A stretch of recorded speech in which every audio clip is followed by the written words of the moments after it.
At White, Greer, and Maggard Orthodontics, we believe that greatness is in the details. Each decision we make is for the benefit of our patients and our community. This means using industry-leading technology to help you achieve your goals and uncover your perfect smile. Our precision and efficiency results in an experience that is both pleasurable and affordable. White, Greer, and Maggard Orthodontics, applying precision and elegance to your smile. Hi, this is Gary Ball for Crown Trophy of Lexington. Crown Trophy offers youth sports awards, corporate awards. They offer signs and a full line of promotional products. They're located at 2680 Wilhite Drive on the corner of Nicholasville, New Circle Road, just behind Starbucks. Stop by and pick up your copy of our 85-page catalog. Crown Trophy is nationally known, but locally owned with 150 stores nationwide. Crown Trophy, the official provider of plaques for the Scholastic Ball Report and PrepSpin. Some things never change, like the sound of pads crushing against the equipment, the feel of cleats on fresh-cut grass, or the deep rest from a full practice. Another thing that never changes, the feeling of relief when the whistle blows for break, and the savory snack to go along with it. This is a moment to remember. This is a Minkee Moment.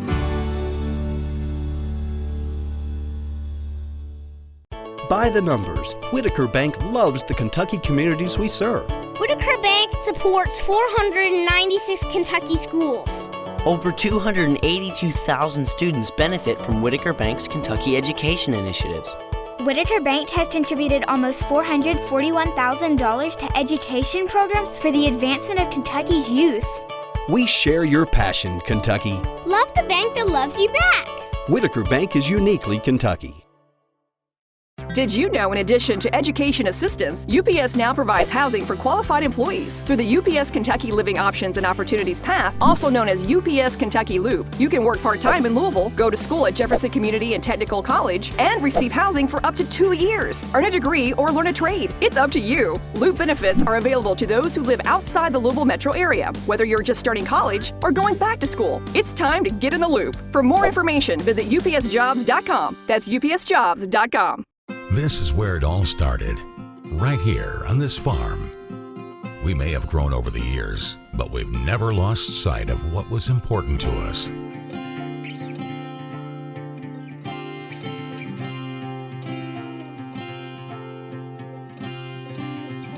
We're continuing that tradition today, and we always will be, for generations to come.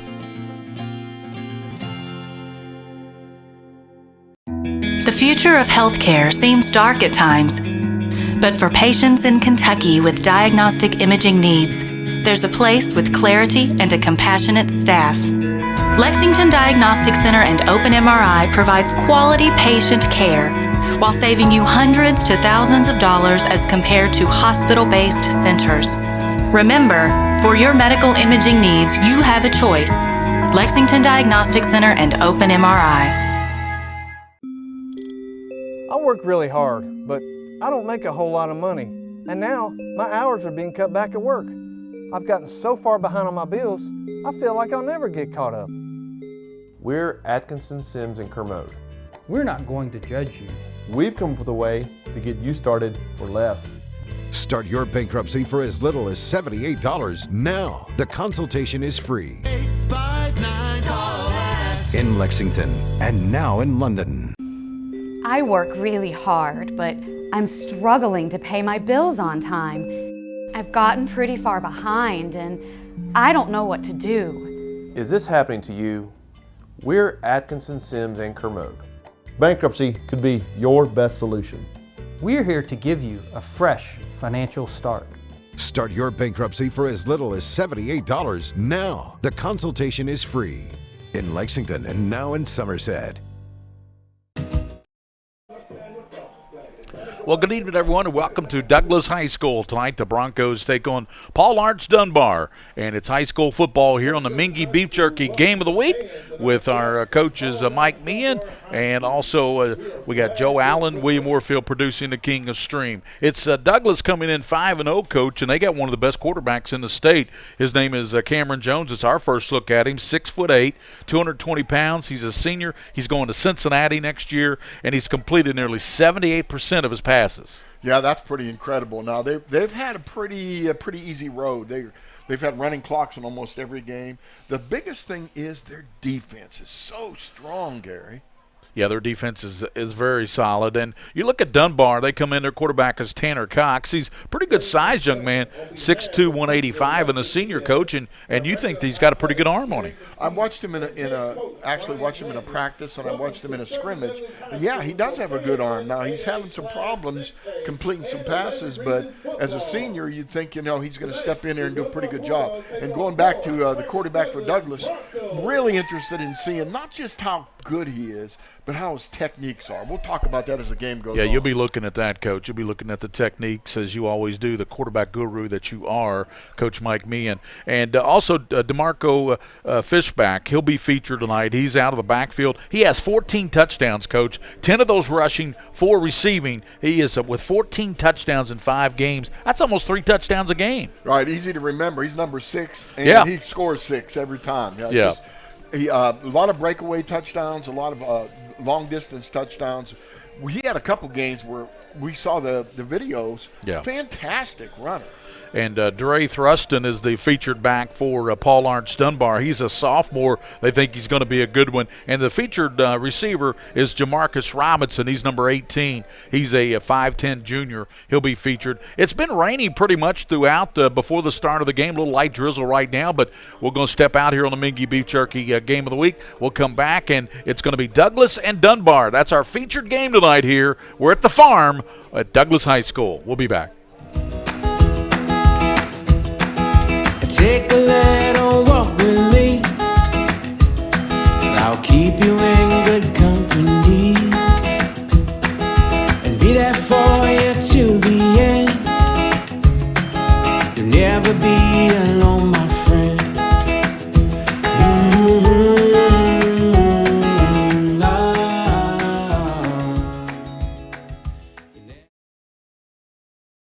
What's your starting 5? How about this one? Mild, hot, Cajun, barbecue, and teriyaki. It's the flavors of Minkee Beef Jerky, each one handmade from Ronnie Mingee's all-natural recipe using top-quality beef. That's what makes Minkee Beef Jerky stand out. Take it from me, Tom Leach. Pick up a package today, and if you don't see it, ask for it. And check them out online at MingeeBeefJerky.com. That's MINGUA beefjerky.com. And go there today to see their newest product, Minkee Beef Jerky Meat Sticks in mild, hot, or honey barbecue. I'm on a fixed income. Credit cards help me balance the money that's coming in and what I need to live on. I've thought about bankruptcy, but how am I supposed to pay for it? Sometimes the people that need help the most are the very people who can least afford it. We've come up with a way to get you started for less. Start your bankruptcy for as little as $78 now. The consultation is free. In Lexington and now in London. By the numbers, Whitaker Bank loves the Kentucky communities we serve. Over 30,000 Kentuckians are saving time and money by doing their banking online with Whitaker Electronic Banking. 341,000 transactions were made on the go last year using the Whitaker Bank mobile app. Over 340,000 text alerts were sent last year with Whitaker Bank text banking. We share your passion, Kentucky. Love the bank that loves you back. Whitaker Bank is uniquely Kentucky. I work really hard, but I'm struggling to pay my bills on time. I've gotten pretty far behind and I don't know what to do. Is this happening to you? We're Atkinson, Sims, and Kermode. Bankruptcy could be your best solution.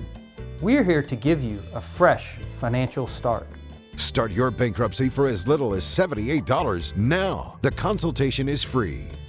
In Lexington and now in London. Take a little walk with me. I'll keep you in good company and be there for you to the end. You'll never be alone, my friend.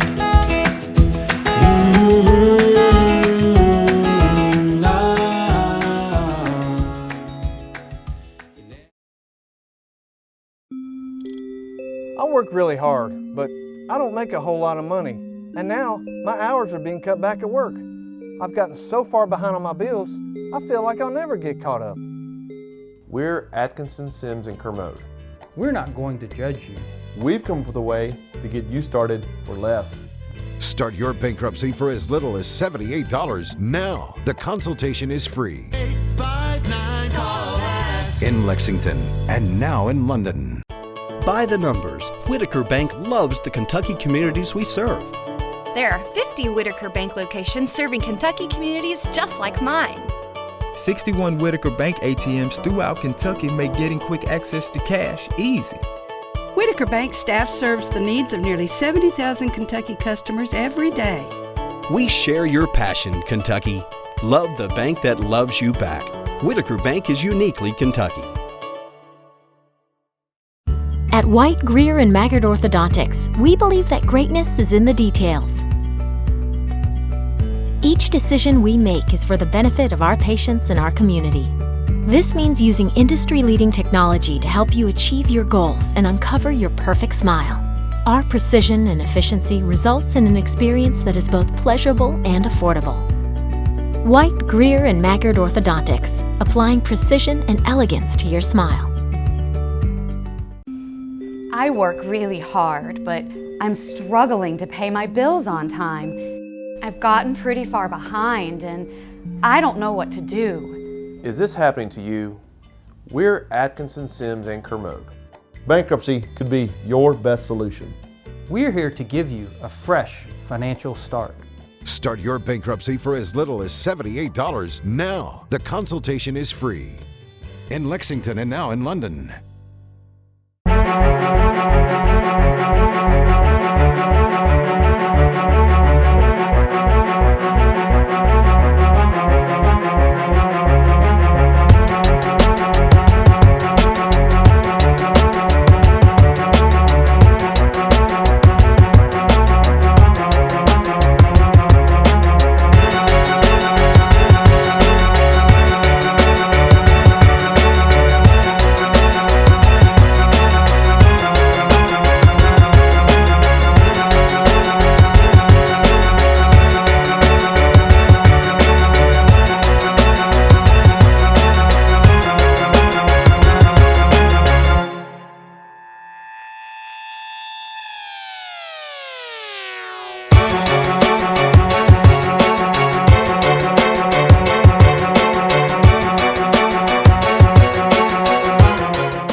Maggard Orthodontists, our title sponsor. Mingee Beef Jerky Game of the Week. Mingee Beef Jerky, you got to try this stuff.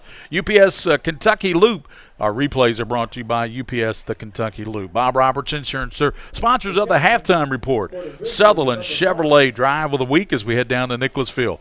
Lexington Diagnostic, Open MRI. Bluegrass Orthopedics. Rafferty's with a special is always you. Double Dogs, biggest flat screen in Lexington. Coach, we tried that place last week. We had lunch over there.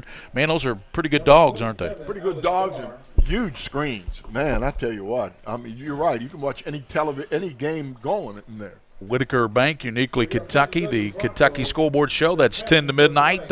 Rick Shaw and Donnie Atkins. The Kentucky Scoreboard Show originates here in Lexington on 630 WLAP, a network of 50 stations throughout the state of Kentucky, the Kentucky Scoreboard Show. Crown Trophy, Ryan Tyson is the plaque provider for PrepSpin and the Scholastic Ball Report. You can catch that Sundays at noon. On the CW, our team of the week this week, Anderson County and also Harrison County's on, and a feature on that great running back at Anderson County. Frederick Douglass and Dunbar will battle here tonight at the farm, and Dunbar will bring out their sideline. Sam Turley will be your center. He's a 6'1", 230-pound freshman, coach, a freshman starting center for Dunbar. Left guard is Zach Smith. He's a 5'11", 275 junior. Right guard is Reese Sponsel, 6 foot, 240-pound senior. Right tackle is Connor Reeves. He's a 5'11", 280-pound sophomore. Left tackle is Nathan Gutler, 6'3", 230, and a senior. The wide out is Frank Alunga, 5'10", 175. The wide receiver, the primary wide receiver, will be Jamarcus Robinson, the junior. And then you also got, of course, Mitchell Joseph out there as well. The quarterback is Tanner Cox. Running back is, we mentioned to you earlier in the pregame, Cox is 6'2", 185-pounder. Thruston is the running back, and Tyree Gerard is a wide receiver. For Frederick Douglass, Coach, did you see the coin toss? Yes, I did. Dunbar won the toss and is going to receive. So Dunbar's offense, and Frederick Douglass will bring out Lonnie Collins, a 6'3", 290 junior, at a center spot. Jacob Buck and Jeff Black will be the guards. Buck is 6'5", 280. Jager Burton is a left tackle, 6'4", 250, a sophomore. Will Parks, transfer over from LCA, 240, 285-pounder, 6'4". He has been recruited by, listen to this, Coach, Clemson, Notre Dame, Kentucky, and Louisville have all offered this young man, Will Parks, the lineman. And Jacob Buck is also a Division I recruit. There's Division I players all over the field here for this Frederick Douglass team. Also, Hayden Hunt will be a wide out. He's a great ball player. Dakel Crowdis, he's a sophomore receiver. He's already been offered by UK. Cameron Jones, the quarterback, 6'8", senior going to Cincinnati. Demario Fishback, the running back, 6 foot senior. He's a college player. Michael Lowe, also a college player. I'm not sure where he's committed to yet. Those are the lineups for both football teams, and Dunbar will receive the ball to start the ball game here tonight. Douglass, and they play a 3-4, I think, Coach, a 3-4 defense. 3-4 defense. Usually that's a good defense for teams that pass the football, and we'll see what happens. I think both of these teams are going to try to run the ball tonight, though. Jay-Sean Kaufman is up front, Trey Scott, and also you got Warner. Romaine Warner is a defensive tackle. David Arnold, you got Gabe Hilliard, a linebacker, along with Akinja Clay and Frederick Jewett. The corners are Dwayne Perkins and also Jonathan Lott, Devin Neal, and Jalen Bybee. Bybee is really good back there at that safety spot, Coach. He led them in interceptions last year. Bybee is another Division I player. And he's back, and he's ready to go. So Dunbar will receive the ball, and they are dropping back deep there, Coach. Number 11 there for Dunbar's back deep, and that's going to be Braden Moore. Braden Moore, and the kick, and it's going to be through the end zone. Yeah, through the end zone. I didn't see the ball, Coach. There it is. I was looking down at my sheet. Yep. Through the end zone, and Dunbar's going to have the ball on the 30-yard line, and we'll find out how it works out. Or they're going to kick again. So offsides are going to kick it again, so I'll be able to watch this one. As I said, sometimes us play-by-play guys have a lot of prep to do here before a ball game, and I was caught looking down at my sheet before that kick, and that kick happened pretty quickly. It did, and one of the players was offside, so Dunbar's going to get even better chance at some field position. And the kicker for Douglass is Ryan Ligab, and I tell you what, he's a pretty good one. We've seen some really good kickers this year. Yep. This has been a year for kickers on PrepSpin, and here's another one right here. So Ligab will kick it off for Frederick Douglass. They are undefeated on the season, and Braden Moore is back deep. He's inside the 10-yard line for Paul Lawrence Dunbar. We're just about ready for high school football, and here's the Minkee Beef Jerky kickoff, and it's Braden Moore. Backs up to the 6, comes out to the 15. He's at the 20. Moore stutter, and he's hemmed in, and he's hauled down by a host of Broncos. I mean, when I say host, half the team got him. I can't believe it. I didn't see a block out there. The whole team was down there making the tackle. Yeah, it didn't look like there was too much blocking for Mr. Moore, and he's walking to the sideline kind of close. Coming out will be Tanner Cox, 6'2", 185-pound senior quarterback. Cox is the young man that pulls the trigger, and looks like Dre Thruston will be his primary ball carrier, Coach, and Robinson will be the primary receiver when he throws the ball. He's got, I believe, 7 catches this year. Well, we're way up in the air, so we'll try to keep track of these numbers if we can, but we're way up there. Full house, Fumble. and quarterback just kept that one, dove back on that ball after he fumbled it. Yeah, dropped the snap. That's not a good start. Might be a little wet on the field now.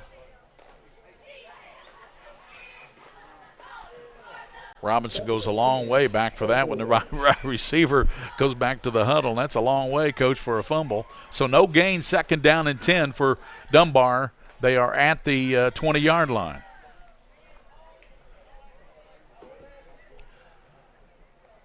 And they give left side, and running hard up there with it is Joseph. I believe that was number 6.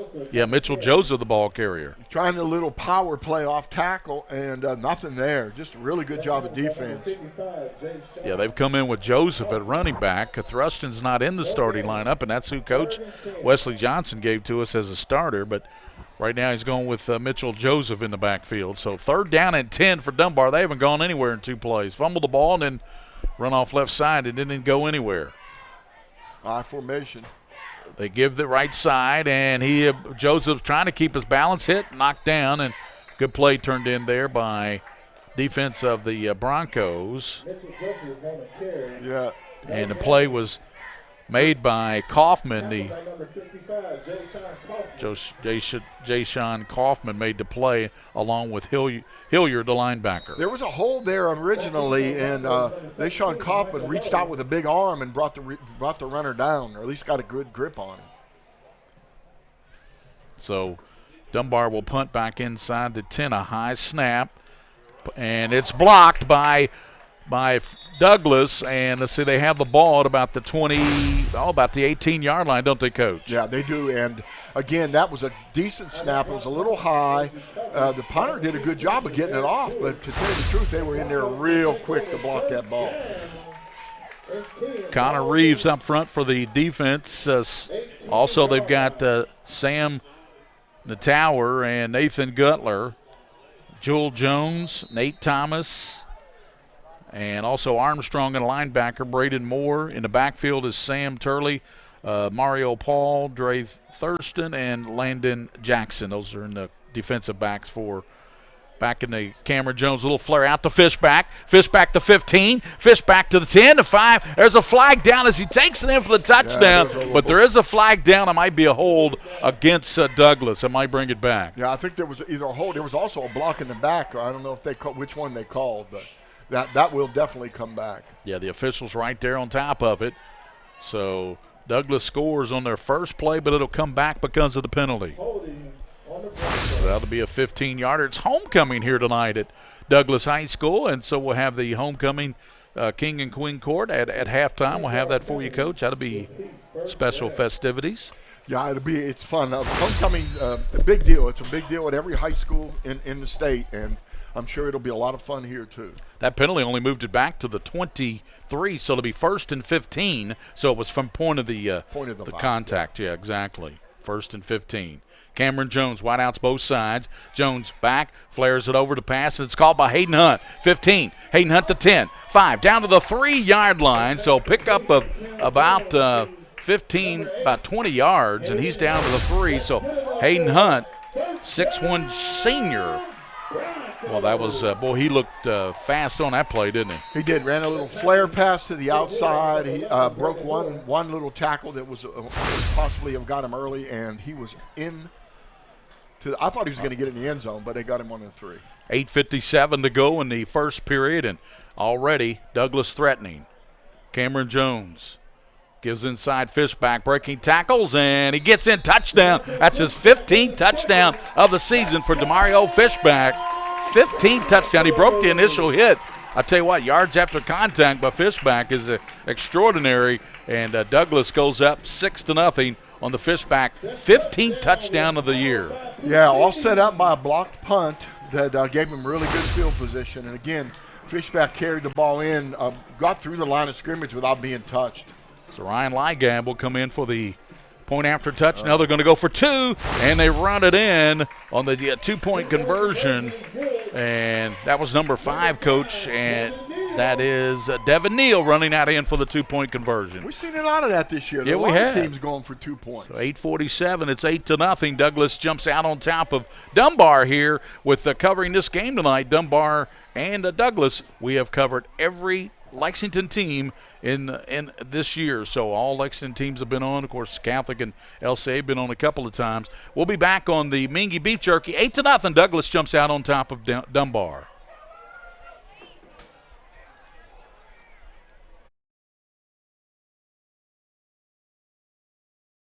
Folks, this is Gary Ball, and you hear my catchphrase, soup and a sandwich. When I want the best potato soup and prime rib sandwich, I head over to Rafferty's Restaurants after my games. Check out Rafferty's 9 great locations throughout Kentucky, and all you teens, you can eat at Rafferty's before those big ball games. The open prime rib sandwich is what legends are made of. Ask Joe B. Hall, the legend himself, it's his favorite. Rafferty's a big supporter of high school sports throughout Kentucky. Rafferty's, where the special is you.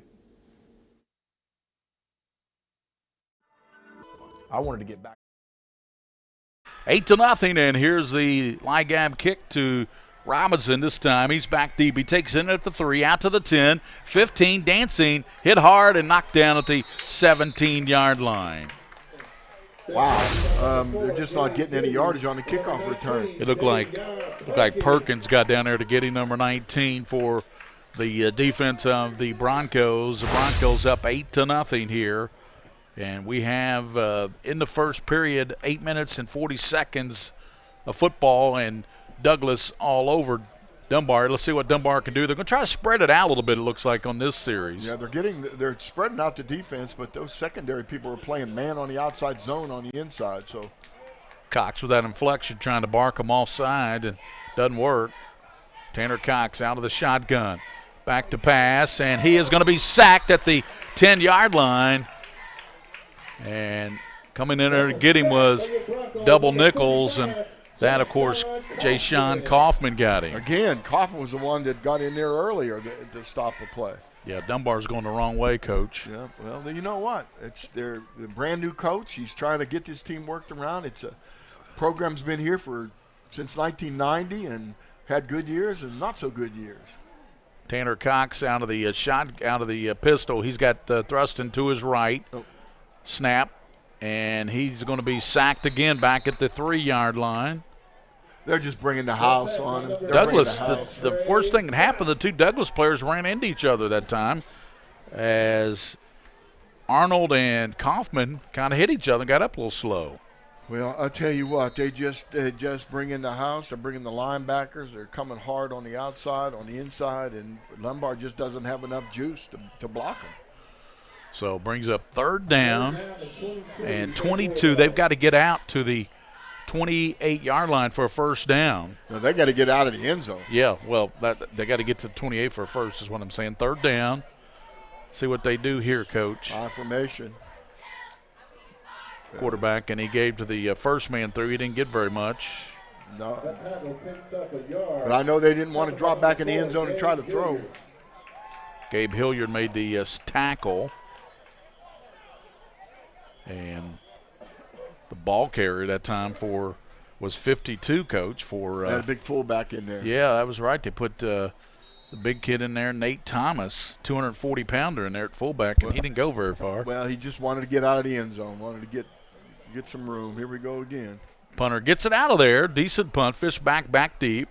Fishback scoops it up at the 37, at the 30. Fishback to 20, 15, 10. And Fishback takes it to the house for his 2nd touchdown tonight, and he has. No, there's another penalty. There are penalty markers down. You're right, Coach. It probably will come back, but I tell you, Fishback's electrified everybody here with the 2 touchdowns and called back. It's the same old thing. You went on these punt returns when you got a quick back with good cuts and so on.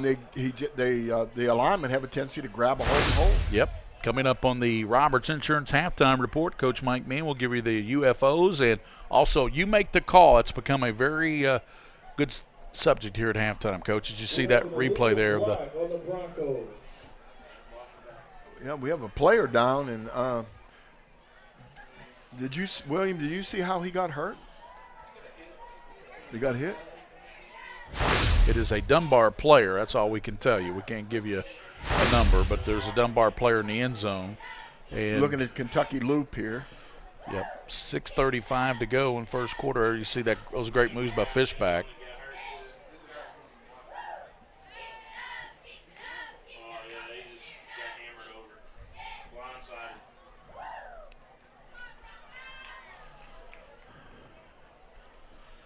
He's all right. They're getting him off the field here. So yeah, that player is number 24. That's Evan Van Daniker for Dunbar. So it'll be 1st and 10 at the 26-yard line for Douglas. Cameron Jones sends motion, gives it to the motion man to the near side, and he's hemmed in and stopped at the line of scrimmage. That's a pretty good job. And that was DeKale Crowdis, the ball carrier. Crowdis tried to get outside. They ran a little jet sweep, a forward pitch, so that actually was considered a pass. So that's a pass exactly. for a 3-yard gain now. Yeah, I was going to say that was a pass, Coach. Yeah, a little forward flip of it. So 2nd down and 8 for Douglas. They already lead 8-0 halfway through this first quarter. Cameron Jones, 6'8", 220-pound senior. Thrown for over 1,400 yards. And he gives now to Fishback. And Fishback dragging people down to the 15-yard line and then finally stopped right there. They ran a little trap that time and pulled the big guard from the backside to block on the outside, create a little gap there. I like to see this. I like to see teams like this, that Douglas, running misdirection stuff. I think that's going to help them down the road in some of the big games. Trey Scott's in there to block, the big 240-pound tight end. And that's a broken play. Cameron Jones keeps it. He's hit and tackled there by Nate Thomas. Yeah, he's a big target standing up there when on a broken play. It's pretty easy to get to him. So that's a little bit good. Dunbar settled down a little bit, playing a little better defense now. Yeah, their defense has settled down, and Dunbar's tough right now. Be 2nd down and 9. 5:24 to go in the first. It should be 3rd down, shouldn't it? Yeah, it should be.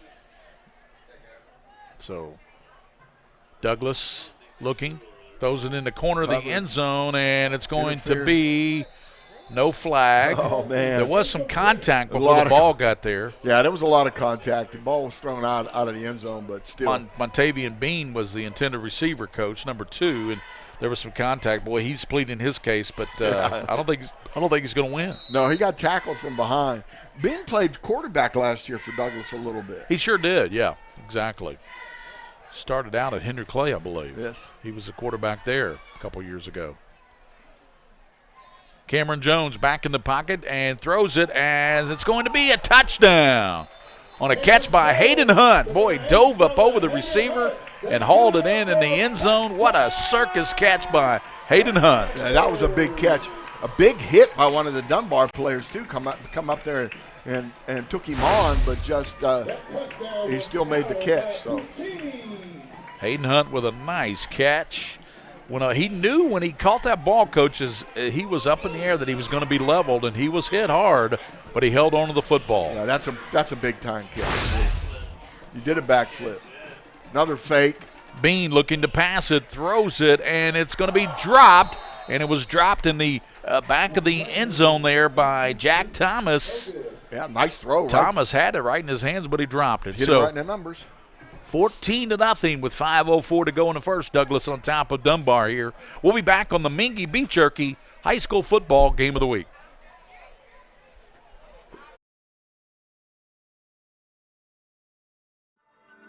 I wanted to get back on the basketball court. I want to get back to the ref I used to be. I want to get back to gardening.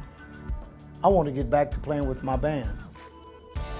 Only one team is qualified to get patients back to living their lives.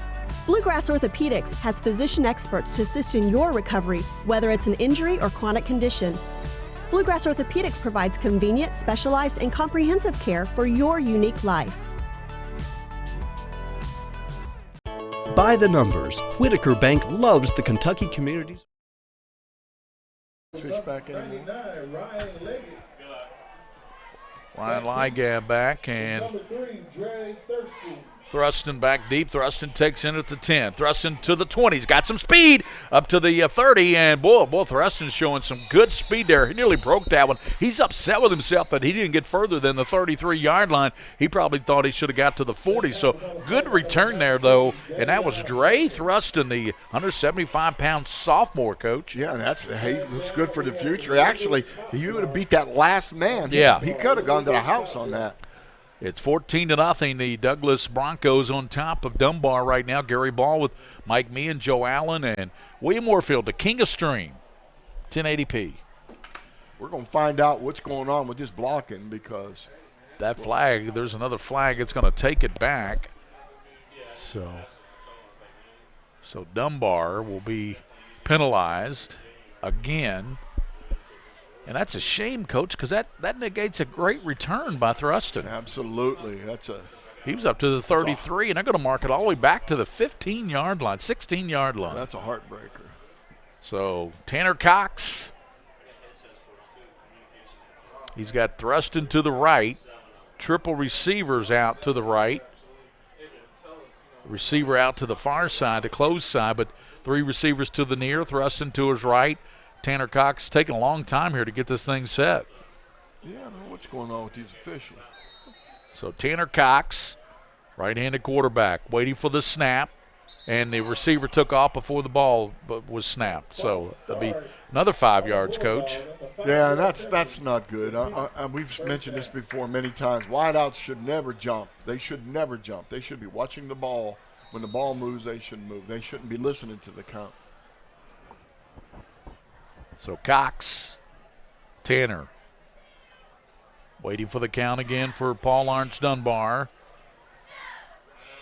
And it's 1st and 15 back at the 11-yard line.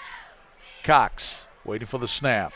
Fires it over the right side, and it's dropped out there as it was Tyree Garrard, 6'2", 180-pound junior receiver, and the ball was thrown behind him. Second down. Ball was thrown behind him, but that was a good idea. They were coming real hard on the inside that time, and the receiver just replaced the rushing lineman, and ball, Coach, it's turned out to be a beautiful night here. It was raining pretty hard about 6:15 when I got here.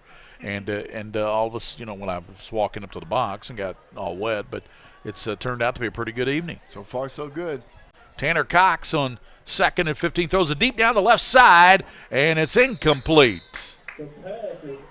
He was trying to go down there to his primary target, Jamarcus Robinson. That was incomplete, brings up 3rd and 15. Now, Robinson's a decent receiver, so trying to get the ball him is a good idea. Yeah, that's a good idea. Good place to go with it because Robinson can do something with it after he catches it. So Cox with Thruston to the right of him. Robinson is out to the far side. Triple receivers to the near side. And 3rd down for Dunbar. Cox flares it out to Thruston, and let's see. Going to be incomplete, I believe. Yeah, but I think it was a backward pass. Yeah, it was a backward pass, so they're going to rule out incomplete and they're going to rule it out of bounds at the 5-yard line. And Dunbar having a problem getting off the basic of, simplest of plays. Right, they tried to run a little flare, and the receiver was behind the quarterback, so when the ball goes out of bounds, that's where the ball was spotted. Right there. But I tell you what, I wouldn't be punting to this character. No, they don't have Fishback. It's Michael Lowe back there now, but he's a good return man as well. And the ball centered goes into the back of the end zone. We got a flag, though. So there's a flag. That's a safety. That'll be 2 more points, but there is a flag down. We'll unravel the flag before we decide what the safety is, Coach. The side judge threw the flag, so I don't know what that would be.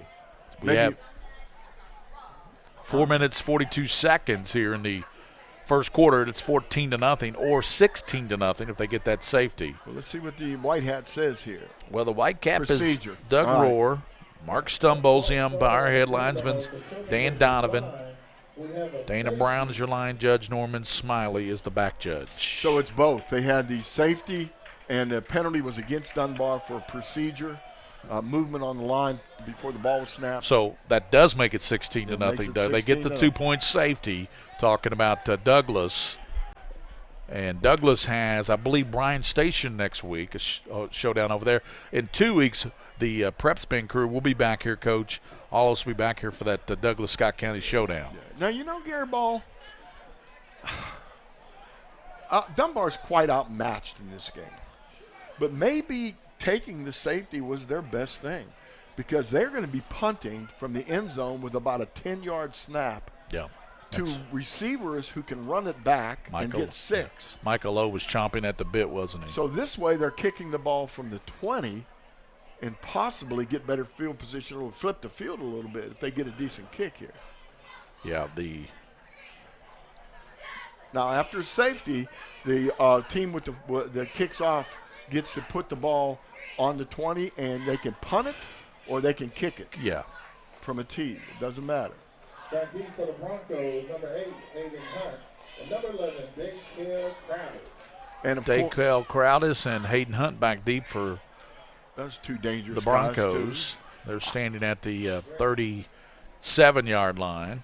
And the wind is against the punter right now, so I would think those up backs have a better chance. And now remember, you can fair catch these kicks. And kicking off there will be Brent Angel. Will be kicking off. Angel will kick off from the 20-yard line. And there's the kick. Pretty good kick. And it will be Hayden Hunt at the 35-40. 45. He's at midfield. Hayden Hunt to the 40. He's down the left sideline to the 30, ran out of bounds as the sideline caught him at about the 27 and checked. Hold the phone. There's another flag down. Yeah, the 12th man, the sideline got him, that's for sure. Yep. The flag was thrown kind of late down the field, though. So I think we had a hold, a block in the back.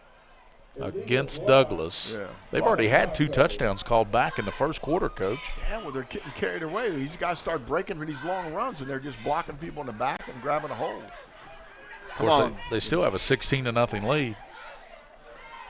Yeah, 4 minutes and 30 seconds to go in the first quarter. Yep. Coming up at halftime, our Roberts Insurance halftime report. Thanks to Roberts Insurance over in Richmond, Kentucky. Roberts Insurance. They've been insuring the state of Kentucky in business for over 50 years. They're on Main Street. Roberts Insurance. And it's homecoming, so we'll get to see a homecoming court out there. Yep. We thought they were going to get rained out, but it looks like it's going to be all right. I always like homecoming at high schools. Brings back old memories. Twins to the top for Cameron Jones. Jones airs it out downfield, throws it up, and Crowdis underneath it, touchdown. Crowdis, a 39-yarder, and boy, Jones laid it out there and just let Crowdis do the rest. The UK, he's already been offered by the Kentucky Wildcats coach. Crowdis has. He's only a sophomore. Remember last year he played quarterback in that game we did. He was our MVP. He was.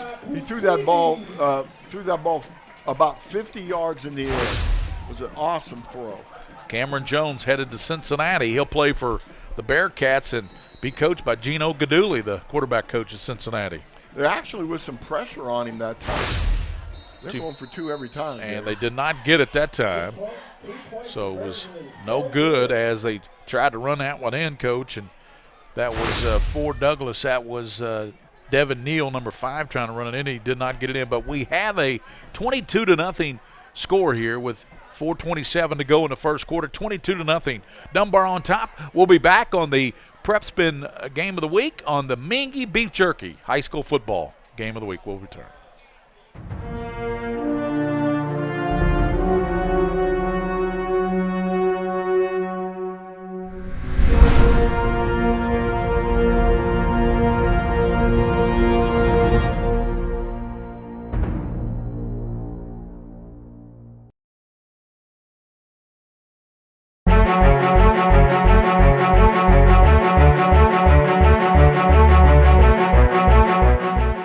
Okay, thank you, sir. Thank you, William.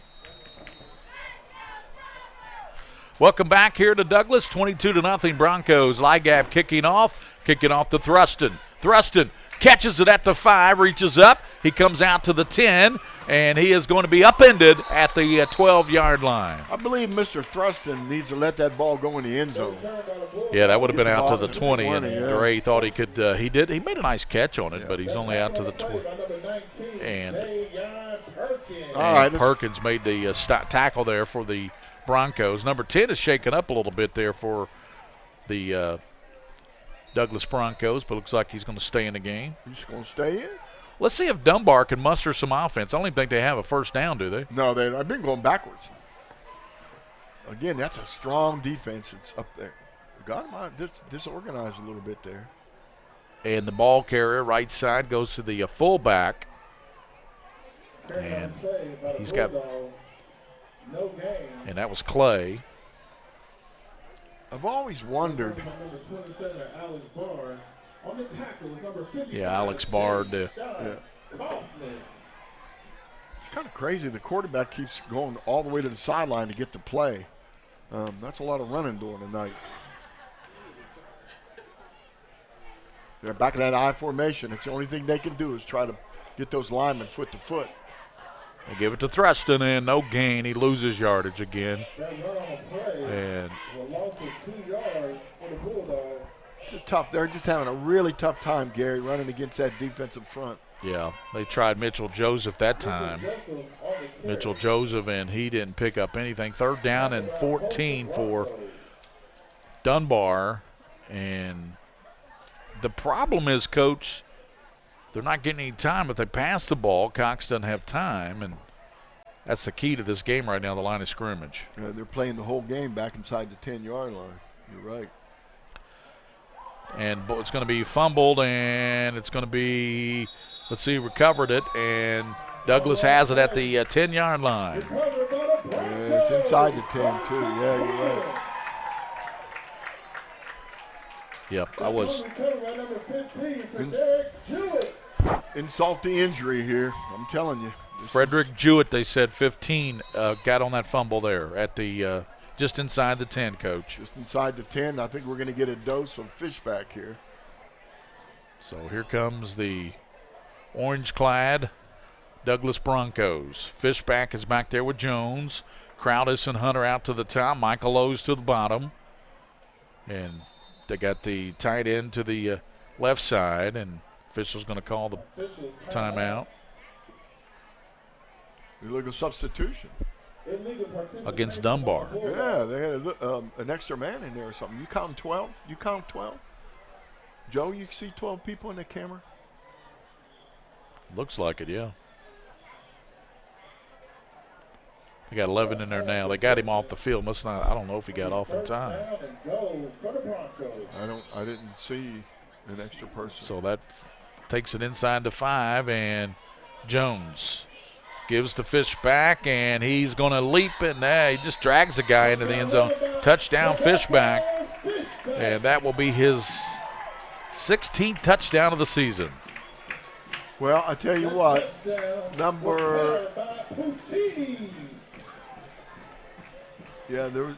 Dunbar guy had a hold of his leg. Number 45, I guess it was, had a hold of the leg. Yeah. But he needed help.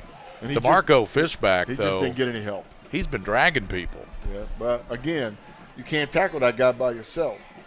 So Ryan Ligab in for the extra point. Couldn't have been 45. They don't have a 45. 28-0. He's trying to make it 29-0. And the snap is back, placement down, kick is up, plenty of leg, and it is good. So with 2:56 in the first quarter, 29-0 Douglas. We may have a running clock, 36 to 0. If it gets to 36, be a running clock. We may have that here in the first quarter. We'll be back here on Mingee Beef Jerky, game of the week. That'll be the first time I've ever seen. At White, Greer, and Maggard Orthodontics, we believe that greatness is in the details. Each decision we make is for the benefit of our patients and our community. This means using industry-leading technology to help you achieve your goals and uncover your perfect smile. Our precision and efficiency results in an experience that is both pleasurable and affordable. White, Greer, and Maggard Orthodontics, applying precision and elegance to your smile. Hi, this is Gary Ball for Crown Trophy of Lexington. Crown Trophy offers youth sports awards, corporate awards. They offer signs and a full line of promotional products. They're located at 2680 Wilhite Drive on the corner of Nicholasville, New Circle Road. I got to ask you about that. Yeah. And back deep for the Bulldogs, number 3, Dre Thurston. It's Thruston. It's not Thurston. It's Thruston. That's how he spells it. Yeah, Dre Thruston back deep. And it's going to be taken by the up man, and he's going to be hit at the 23-yard line. At least a better field position here for sure. And, Mitchell Joseph there on the recovery there for Dunbar. And, Coach, you were a long-time coach at Dunbar, and there's been how many? 8 coaches in the last 9 years? Yeah, in the 17 years since I've been gone, 17 years, they've had about 9 football coaches. Okay. Now, that's – and I mentioned this to somebody before. When you have that many – you have 9 coaches in 17 years, it's more than a coaching problem. There are some other problems over there they have to work out. Now, Wesley Johnson took over this program. Right, he'll get it going. And he's trying to do it right, the right way. Joseph, he's running hard up to the 27-yard line. Made positive yards there. That's Mitchell Joseph. And again, Gary, just going back real quickly to this, don't want to labor on it, but some of these coaches that they've had there were wonderful coaches. They're really good coaches. Yeah. So for them just to stay 2 years and leave, there's got to be some questions. Yeah. And I hopefully they're answering them in the administrative office. So 2nd down and 8 at the 27. And there's Mitchell Joseph, right side, hit and hauled in there and stopped there by a host of people. And coming up to get him was a backup player there for Douglas, number 25. That's Eric Taylor. No, that's Antonio Chenault. Yeah, another Chenault. And Marcus Thompson on that tackle, too. And they're coming from behind to get him. I mean, the backside needs to be blocked. I formation, triple I. 3rd and 7. Cox passes over to the near side. He's got his man, and he fumbles the ball. And let's see, did Douglas get on it? And no, it's out of bounds, I believe. Out of bounds. It's out of bounds at the 33. So that's the most positive yards they've gained tonight. They fumbled the ball forward. Cox looked pretty good on that, actually. He looked off. He looked off his primary receiver was covered. Looked to his second receiver. Yeah, he was covered. He caught Josiah Brown over there who made the catch. Yeah, that was a pretty nice throw, actually. But again, they're back in 4th down. Micah Lowe back deep.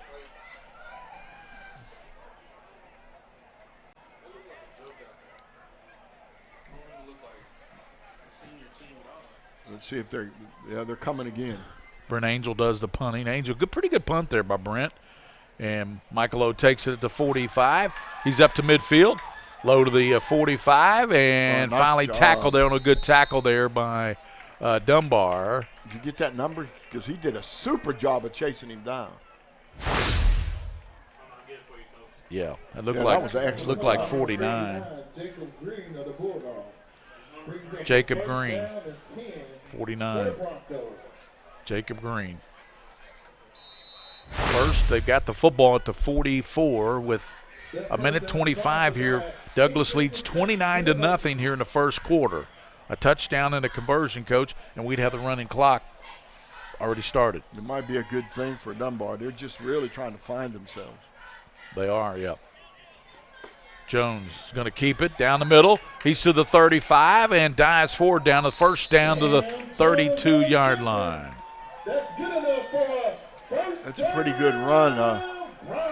Running a little high there now. You're going to get it. If you get a lick on that knee or something, that's not good. Landon Jackson had to come up from his cornerback spot to make. The problem with that is he's deep in the secondary. When he's coming up making the tackle, the guy's almost downfield. First down for the Broncos. Fake to Fishback. Throw over left side. Hunt and knocked out of there. Good defensive play turned in there. Late flag in the secondary. Real late flag in the secondary after the play. The little collision going on back in the secondary, William. Yep. Minute 5 to go in the first period. We're at Douglas High School, home of the Broncos. Coach, they're ranked,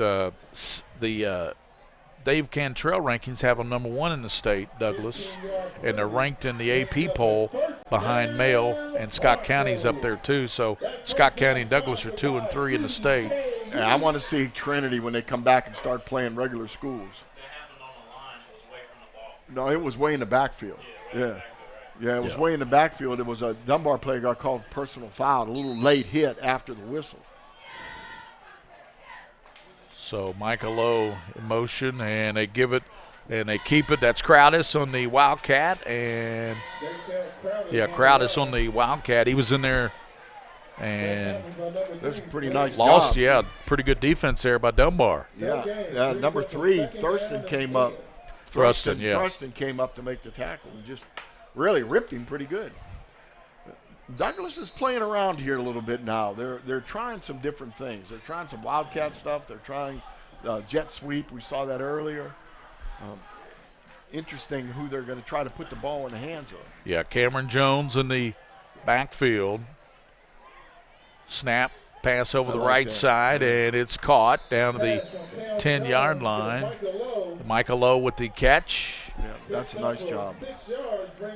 Pickup of 6, 3rd and 4 for Douglas. That'll do it probably for the first quarters. It winding down here at Douglas High School. The score 29-0. The Broncos on top of the Dunbar Bulldogs, and we'll be back here with second quarter action on the Mingee Beef Jerky High School Football Game of the Week.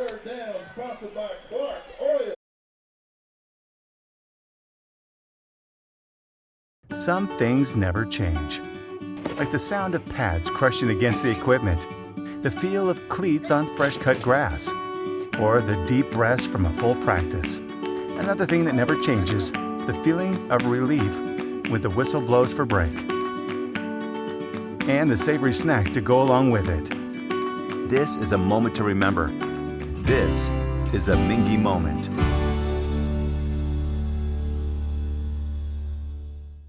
By the numbers, Whitaker Bank loves the Kentucky communities we serve. Whitaker Bank supports 496 Kentucky schools. Over 282,000 students benefit from Whitaker Bank's Kentucky education initiatives. Whitaker Bank has contributed almost $441,000 to education programs for the advancement of Kentucky's youth. We share your passion, Kentucky. Love the bank that loves you back. Whitaker Bank is uniquely Kentucky. Did you know, in addition to education assistance, UPS now provides housing for qualified employees through the UPS Kentucky Living Options and Opportunities Path, also known as UPS Kentucky Loop. You can work part-time in Louisville, go to school at Jefferson Community and Technical College, and receive housing for up to 2 years. Earn a degree or learn a trade. It's up to you. Loop benefits are available to those who live outside the Louisville metro area, whether you're just starting college or going back to school. It's time to get in the loop. For more information, visit upsjobs.com. Down for the DeMarco Fishback. Fishback makes it 35-0, and the kick here will put them up 36, Coach, and then that'll be the running clock from there on. Fishback's not having any problem whatsoever getting through the line of scrimmage. Third touchdown, makes 17, I believe. Right. Well, here we go. Here's the extra point. They're going to set up for it, and Ligab in to kick it. Montavian Bean to hold it for Douglas. It's 29, Gary. And the kick is up, and it makes it good. So it's 36-0. Yeah, they haven't put. They got to put the extra point up there now. It's 36. So 36-0, and the running clock continues here. But it's a big lead for Douglas over Dunbar. We'll be back here on PrepSpin.com, the Mingee Beef Jerky High School Football Game of the Week. This is where it all started, right here on this farm. We may have grown over the years, but we've never lost sight of what was important to us.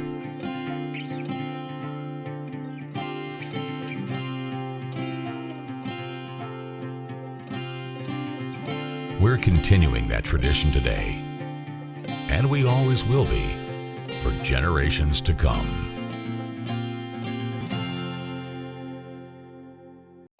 The future of healthcare seems dark at times, but for patients in Kentucky with diagnostic imaging needs, there's a place with clarity and a compassionate staff. Lexington Diagnostic.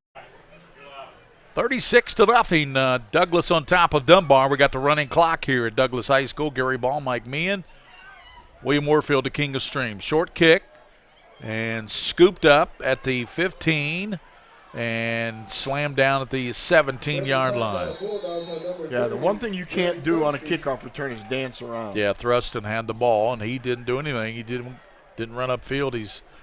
We want to, of course, mention at the Kentucky Scoreboard Show tonight, 10 to midnight, 6:30 WLAP. Rick Shaw, Don Atkins will give you all the scores, highlights, and coaches' interviews from around the state of Kentucky, the Kentucky Scoreboard Show, 10 to midnight. Yeah, we'll get to hear it tonight because we should be out here pretty early return here. I'm glad for that. We might hit Rafferty's tonight, Coach.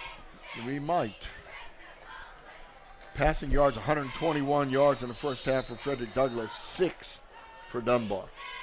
We got a timeout by Dunbar, so they take a timeout. And right now, Dunbar has in the ball game, Coach. They've got, if I can see they've got in there Josiah Brown and Jack Thomas. So some backup kids. Making some changes here, trying to get something going.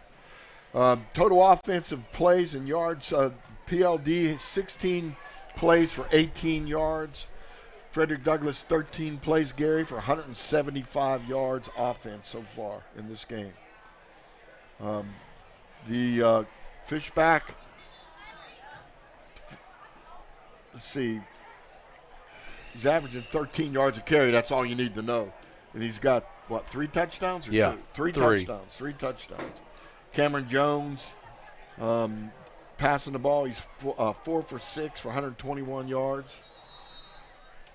Full house backfield for the Bulldogs.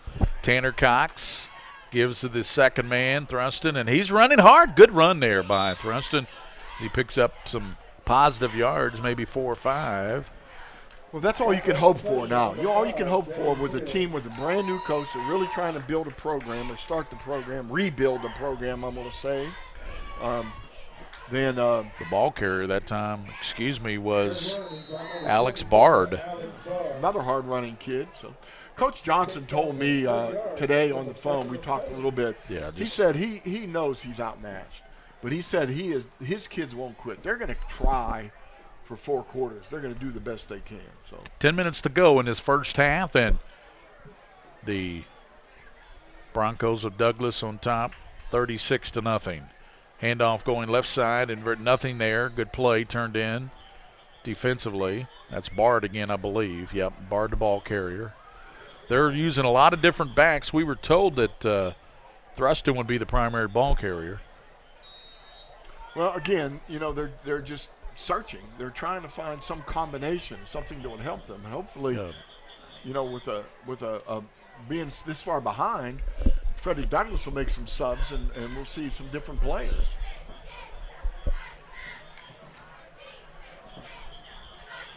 Third down and 10. Cox back to pass, and he throws it incomplete as he tries to go to Robinson. Robinson streaking down the middle, and Cox trying to find him, and it goes incomplete. Yeah, he was open too. He had a step back, a step deep, and a step inside on the defender. So that'll bring a punt coming now. They need to come back to that. They need to come back to that play. Well, Mr. Fishback is deep, so I would be kicking the ball out of bounds here. I would be punting the ball toward this sideline. Number 28, Owens is the punter. He's back near the goal line. Good snap. And nearly blocked. Somebody might have got a piece of that one. There's a flag coming in as the ball rose to the 31-yard line. And yeah, I think somebody did get a piece of that.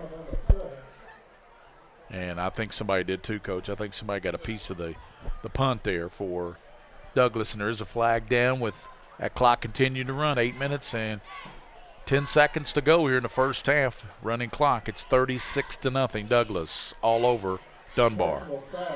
Personal foul against Douglas on that play. So that was thrown by the back judge too. He saw all the way through it toward the line of scrimmage. So I don't know what he saw, but he was very assertive with that flag. Let me put it that way. Yeah, he's commanding attention.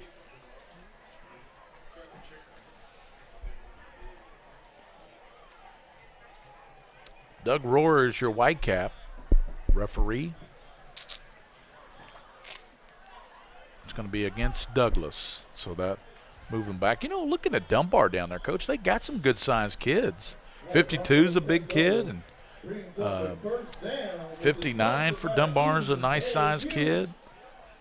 I mean, they've got some big boys up front. Well, they're trying to get more people out, too.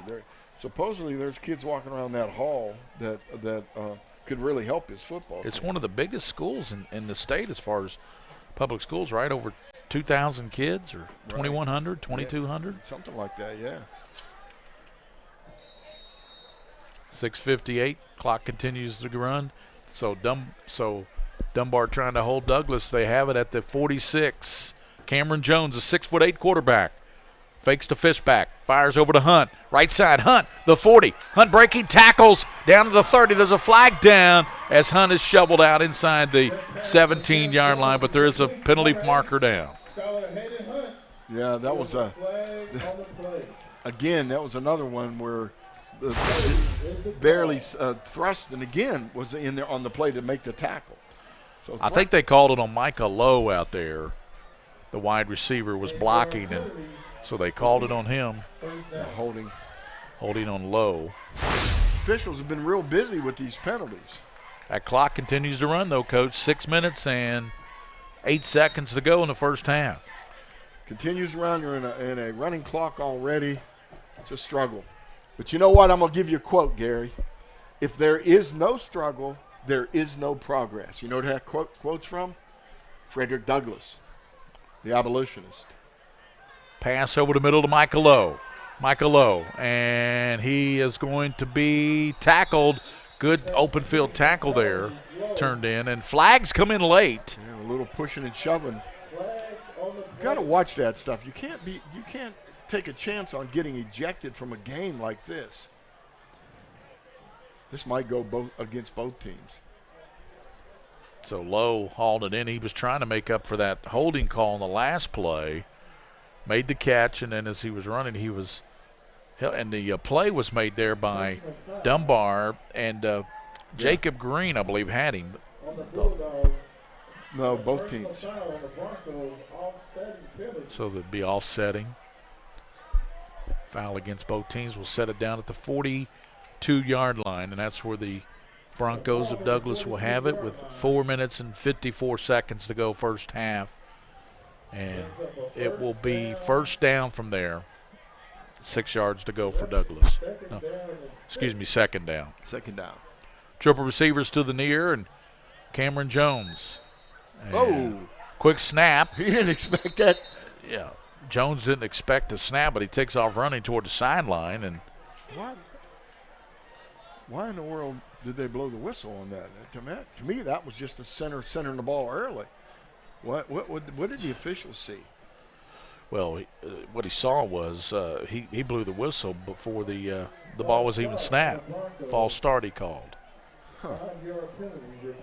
This is sloppy. Coach, you will have your UFOs coming up at halftime. And, of course, you make the call. And also, it will be homecoming here with all those homecoming festivities at Douglas High School. Yeah, Big Joe's going to keep the camera on the homecoming festivities so we can see who's going to wear the crown for the Douglas student body. Cameron Jones, second down at the 47-yard line. Back to pass. Getting pressure, loses the ball, and they're diving for it, and Dunbar's got it at the 37. It comes a flag down. That'll be a sideline warning. Pretty sure. Dunbar pounced on it, Coach. That was John Law, number 58. All right, this should be interesting because that flag was dropped on the sideline. Yep, sideline warning. And That's one of the things we're going to talk about at halftime, Gary. We got lucky. That's pretty apropos. Yeah, it's apropos. We're going to talk about sideline warning, sideline penalties. That's our rule of the game this week. So Dunbar gets their first turnover on the recovery by Law, and Cameron Jones, I'm not sure what happened on that. He just got hit. He got hit and dropped the ball. So Tanner Cox, a 6'2 quarterback in there. Triple receivers out to the bottom. And he has Thruston in the backfield, the lone back. First at the 37, 1st and 10. Cox looking left, fires it over there, and it's caught by Robinson down to the 27. So some positives here for the Dunbar Bulldogs as Jamarcus Robinson hauls that in, and that's going to be close to a 9-yard pickup. That was nice, and I'm watching quarterback pull the trigger on those plays. He's doing a great job. Tanner Cox, he was barking out the signal to see if Douglas would jump off sides, and he looks over the sideline. Thrusting to the right. Quick pass out, and he's got Garrard, and he's got the first down, and then Garrard down to the 25-yard line. Yeah, that was a nice job, too. He little screen pass on the outside. He just fired the ball quickly. What I'm seeing from Cox is a little confidence now in his footwork. He's not hesitating. He knows where he's going to go with the ball, and he's going quickly with it. Tyree Garrard made the catch and the first down. That's the first down of the game for Dunbar, Coach, and it comes with a minute 50 to go in the first half. And they go backwards again on a procedure penalty. Start on the Bulldogs, 5-yard penalty, first down. A lot of penalties in this game, Gary. I remember back when I started doing Lexington football, and boy, oh boy, Dunbar had Josh Ellis at quarterback. He was so good. They had another kid who went to Wake Forest. Just a really good Dunbar football. I mean, Dunbar's always been solid, Coach. Remember Bobby Viverberg, the running back they had a few years ago? They almost beat Trinity. Yeah, tough character. That was a while back. 1st and 15.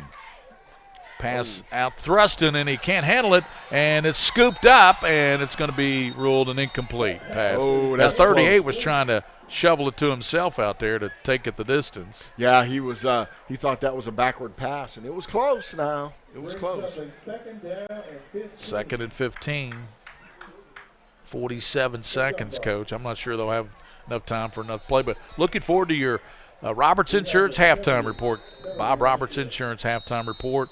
You'll have the UFOs and the You Make the Call. Dunbar trying to get a playoff here before the end of the first half. They're down 36-0 to this Douglas football team. Oh, they're marking a penalty off here.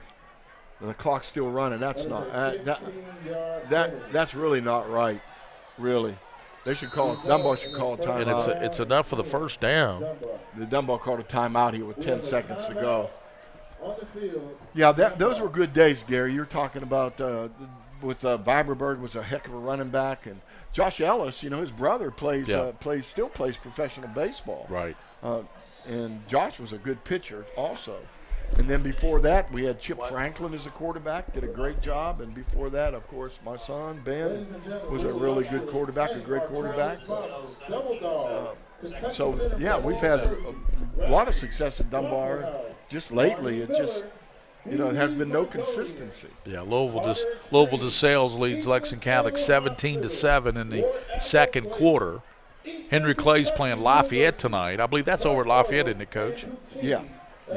Henry Clay's playing Lafayette. Scott County's ahead 21-6 over Bryan Station right now. 21-6. LCA's up 14-7 over Kentucky Country Days. We update you on some other high school football going on around this great state of Kentucky. And don't forget to catch the Kentucky Scoreboard Show tonight, 10 to midnight. Rick Shaw, Don Atkins on 630 WLAP.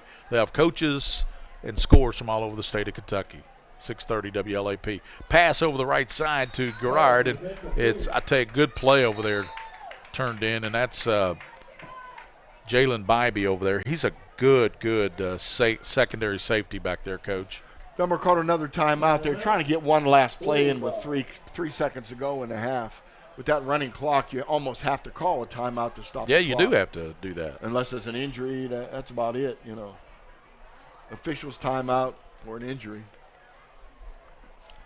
Douglas explosive with that DeMarco Fishback and Hayden Hunt and company coach, but a couple of miscues tonight. Yeah, you know what? I think Coach Landis is going to be not a happy camper. I know Coach McPeak won't be at halftime because of just the sloppiness. Since they've had the lead, they've just gotten sloppy with penalties. So Dunbar's going to try a field goal. And we got all 11 coming. And the kick is up, and it is going to be good. Good, just gets in. So the kick is good. So with halftime score is 36-3. The lead belongs to Douglas, 36-3. The last second field goal there, and that was C.J. Owens who made that field goal, Coach. So that's a positive thing, isn't it? Yeah, it is. That's a real positive You get on thing. the scoreboard. Yeah, so to know you've had a kicker. So it's 36-3. Douglas leading here at halftime. We got homecoming here at the Bronco at the farm. And Coach Me and, of course, the Roberts Insurance halftime report coming up with his UFOs. And you make the call here at Douglas High School. 36-3 is your halftime score. Douglas leading Dunbar. We'll be back on the Mingee Beef Jerky Game of the Week.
The future of healthcare seems dark at times, but for patients in Kentucky with diagnostic imaging needs, there's a place with clarity and a compassionate staff.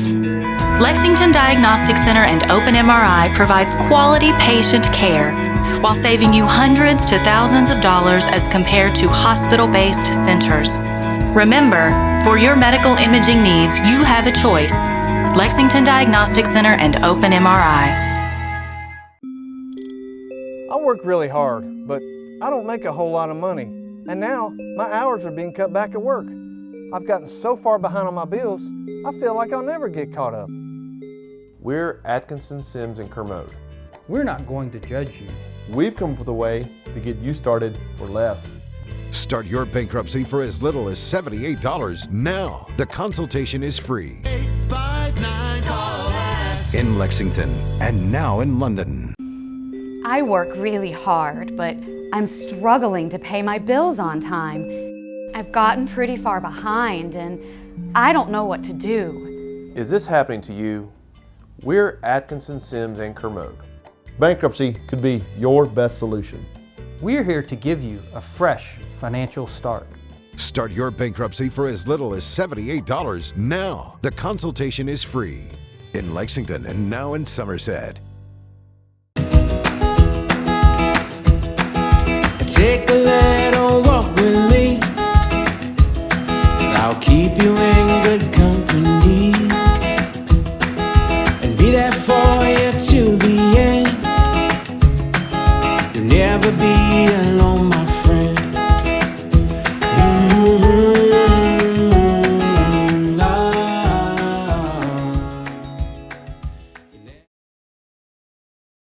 What's your starting five? How about this one? Mild, hot, Cajun, barbecue, and teriyaki. It's the flavors of Minkee beef jerky, each one handmade from Ronnie Mingee's all-natural recipe using top-quality beef. That's what makes Minkee beef jerky stand out. Take it from me, Tom Leach. Pick up a package today, and if you don't see it, ask for it. And check them out online at MinkeeBeefJerky.com. Mike's live, just so you guys know. Christian Melton is the son of Dale and Fonda Melton. Christian is a member of the soccer, cross-country, swim, and lacrosse teams. Christian was selected for the state AU Star team. He is a member of the Frederick Douglass High School Infusion and Drama Club and currently serves as the sophomore class president. Christian will be attending college to pursue his teaching certificate and pilot's license. Sophomore Riley Smith is the daughter of Mr. and Mrs. Jerry Smith. Riley serves as a Douglas Student Ambassador and is a member of the Kentucky Youth Assembly, Student Council, and the tennis team. Riley plans to attend the University of Kentucky and major in nursing. Chance Ridgway is the son of Miss Tanya Ridgway. He's a member of the Drama Club, Key Club, Acapella, and Black Student Union. Chance plans to attend the University of Kentucky and study marketing.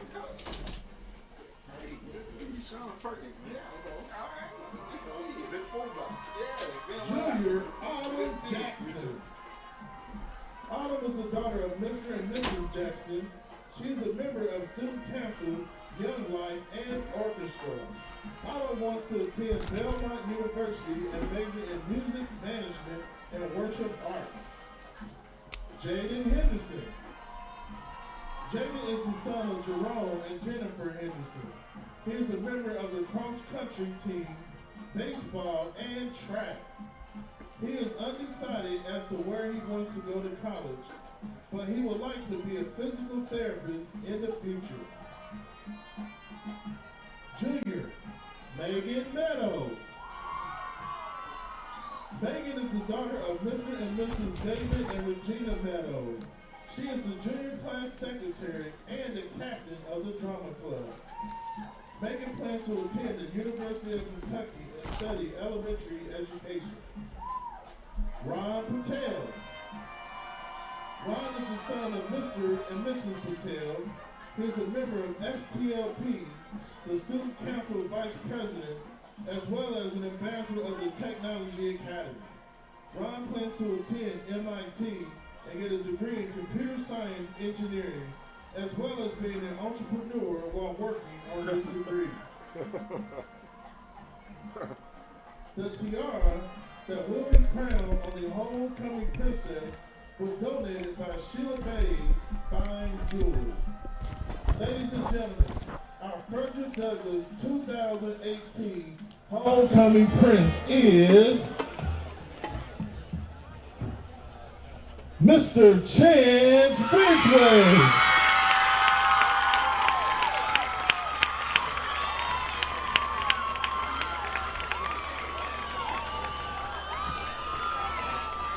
Our 2018 homecoming princess is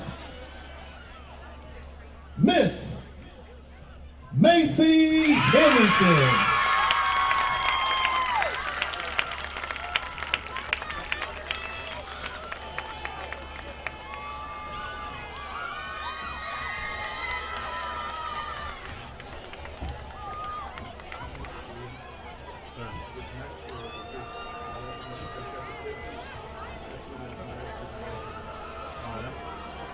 And now, the senior nominees for King and Queen.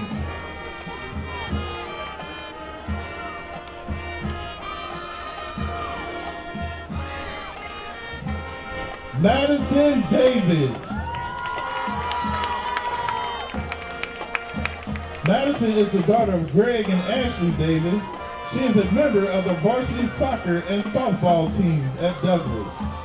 Madison is undecided in where she will attend college, but plans to pursue a degree in video and media production and hopes to play collegiate softball. Hayden Hunt. Hayden is the son of Mr. and Mrs. Harold Hunt Jr. He is a member of the varsity football and baseball teams at Douglas. He is also a Carter G. Woodson Scholar,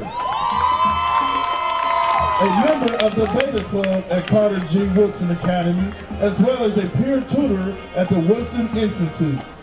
Hayden plans to attend a 4-year university and study criminal justice with an emphasis in forensic science. He hopes to play collegiate baseball or football.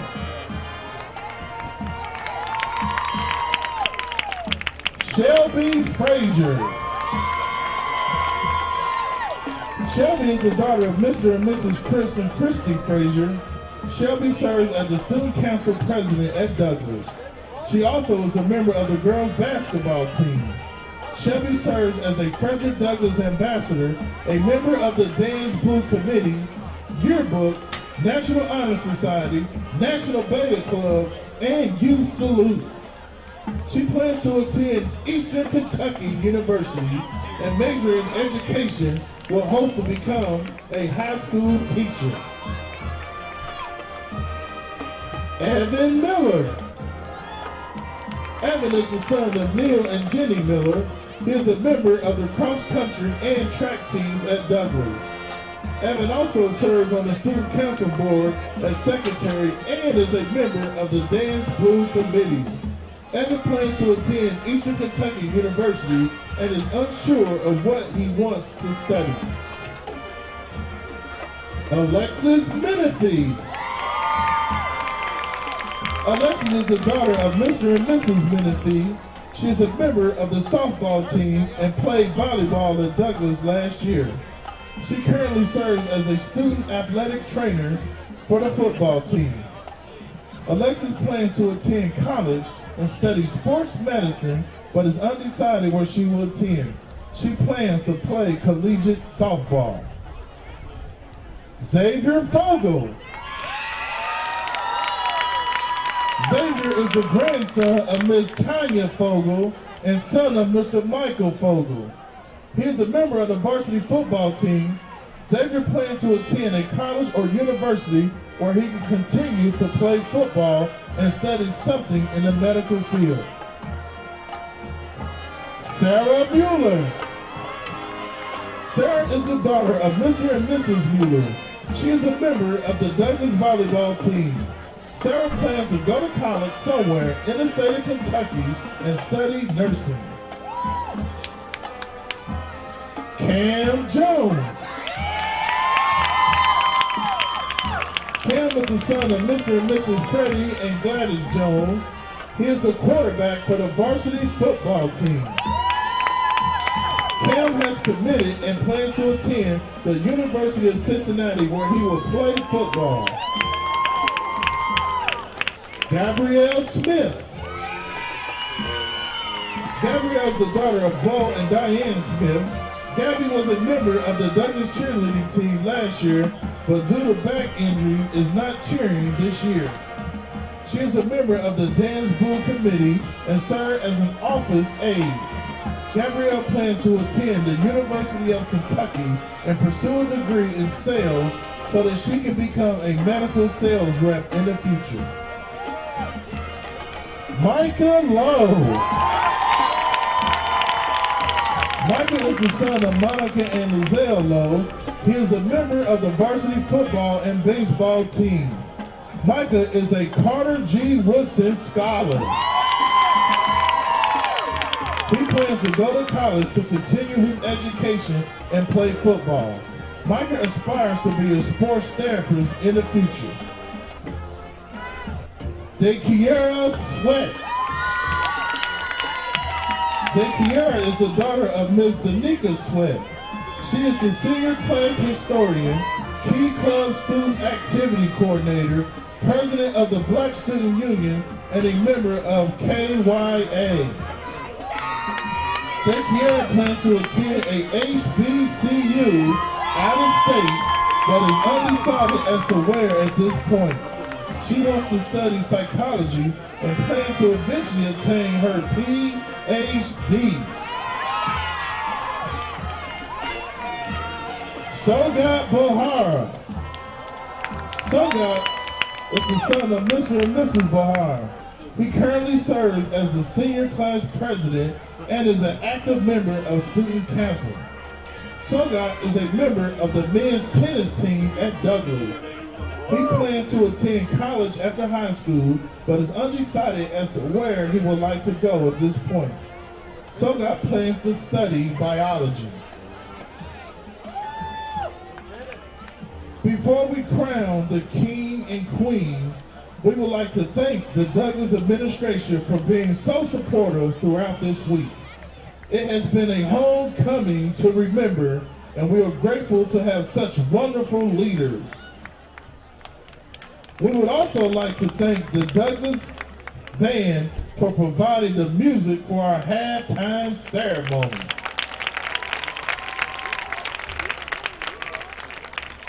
Now, what you all been waiting for.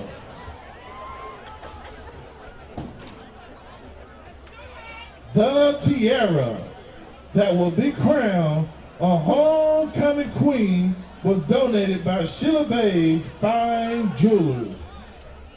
Ladies and gentlemen, our 2018 Frederick Douglass homecoming king is Mr.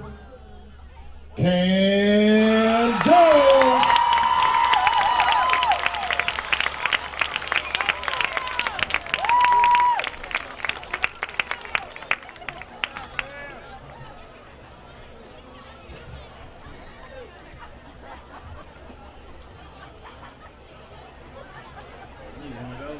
And our 2018 homecoming queen is Miss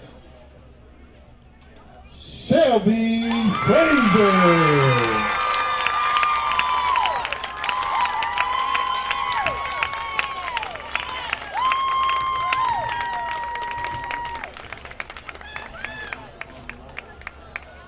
Congratulations, ladies and gentlemen.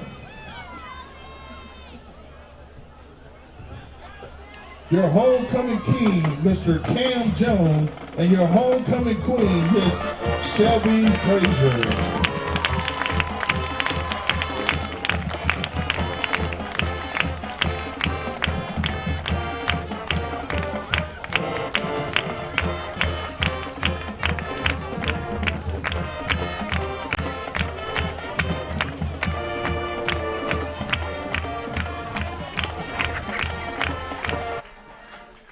Welcome back. After these halftime ceremonies, we noticed we watched the crowning of the princess, king and the queen. We brought that to you by PrepSpin here on Robinson Halftime halftime program, and we appreciate everybody sticking with us. The score is indicative of a very strong Frederick Douglass team, 36-3 at halftime. We want to do what we normally do at halftime. We wanted to present to you the fantastic ceremony with the band and the student body here. So proud of what they're doing here in the second year of the school. We're going to start with our UFOs. Now, we call UFO stands for Unheralded Football Overachiever. I've got a good one today. I've got one, and that's from Paul Lawrence Dunbar. And the UFO from Paul Lawrence Dunbar is Christian Skinker. Christian was someone that Coach Johnson immediately told me, called me on the phone and said, I really want to honor this kid, give him a tribute to Christian. He's a player, Gary, that had a concussion in practice, And the doctors examined him, and they said that there probably wasn't any way he should finish the season. He shouldn't play. He was having some complications, I believe, with his vision. And so Christian came to Coach Johnson and said, I want to be part of the team. I don't want to leave the team. I want to do something important. So he's become the manager of the football team. Coach Johnson said he's really a special guy. He'll do anything for the team. One of the things we talk about a lot in Christianity or in just public servant is to be a servant leader. Right. And Coach Johnson said that that's what Christian is. He is a servant leader. He's someone who basically does a lot for the football team. He doesn't ask a lot in return. He just wants to help out. He wants to be a part. He's a junior. He played offensive tackle and defensive end before he got hurt. And he's one of those guys. He has great grades in the classroom, and he is conscientious in everything he does. And Coach Johnson is very, very proud of him, and that's why he named Christian Skinker as the UFO, the unheralded football achiever for Paul Lawrence Dunbar. Special guy. Special guy. That's quite an honor. Right, it is. And we're also going to talk about what we always do at halftime. We're kind of rushing a little bit. We have plenty of time. I think there's a 3-minute warm-up here coming up. But we're going to talk about the rules of the game. Now, we've covered some pretty interesting rules. We talked about batting the ball. We talked about encroachment. We talked about a lot of different things. Today we're going to talk about something that happened in the first half, and that's called sideline warnings and sideline interference. They're all behavior issues. They're behavior issues by normally people on the sideline, players, coaches, somebody being bad. Someone not where they're supposed to be on the sideline. Now, first of all, we have to talk about the restricted area. The restricted area is a 3-yard stripe, a 3-yard area between the sideline going out of bounds in that direction. In the front part of that area, you can have 3 coaches while the ball is dead. 3 coaches can be in that 3-yard area before the ball is dead. But after the ball is live, they have to back off. Even the head coach, nobody can be in that area, during live ball play. That area is the officials' area. That's the side judge and the line judge's area. They move up and down that sideline. The restricted area goes from the 25-yard line to the 25-yard line. So nobody can be outside the 25-yard lines or inside the restriction area.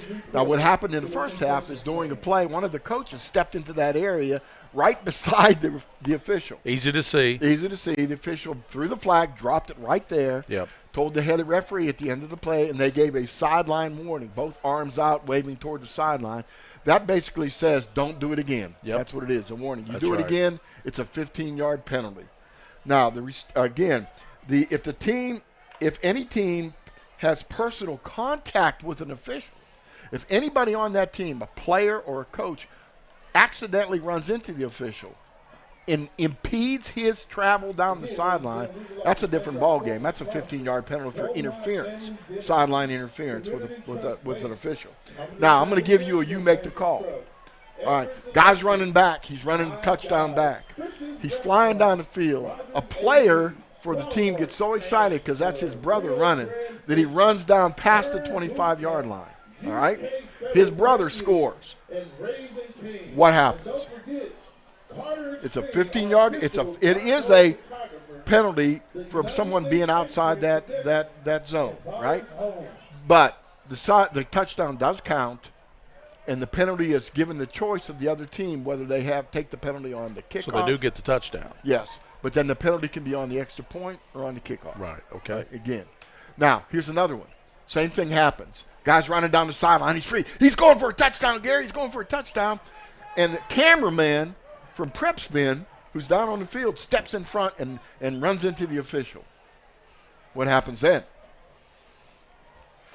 That would be the cameraman's fault. Yeah, so it's no penalty against the team. It's a cameraman's fault. But the referee is going to stop the game, and he's going to go to the administrator, who's usually the athletic director, in case here, Mr. McPeak, and say, clear that sideline. I don't want to have that problem again. You make sure nobody else is on that sideline that's supposed to be there.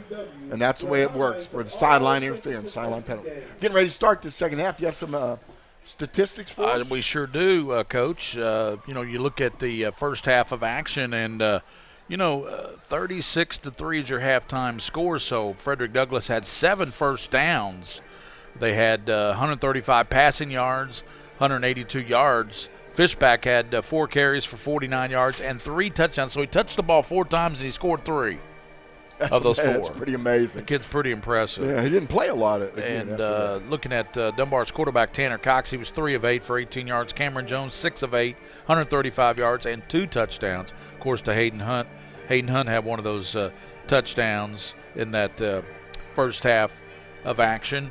Looking at the tackles, Brendan Moore had 3 to lead Dunbar, and Gabe Hilliard had 4.5 tackles. Kaufman had 4 tackles to lead the attack for Douglass. So we're just about set, and Douglass will receive the football to start the second half, and they lead 36-3, and coaches should be a pretty quick second half. Should be pretty quick second half, and I think mercy to Dunbar.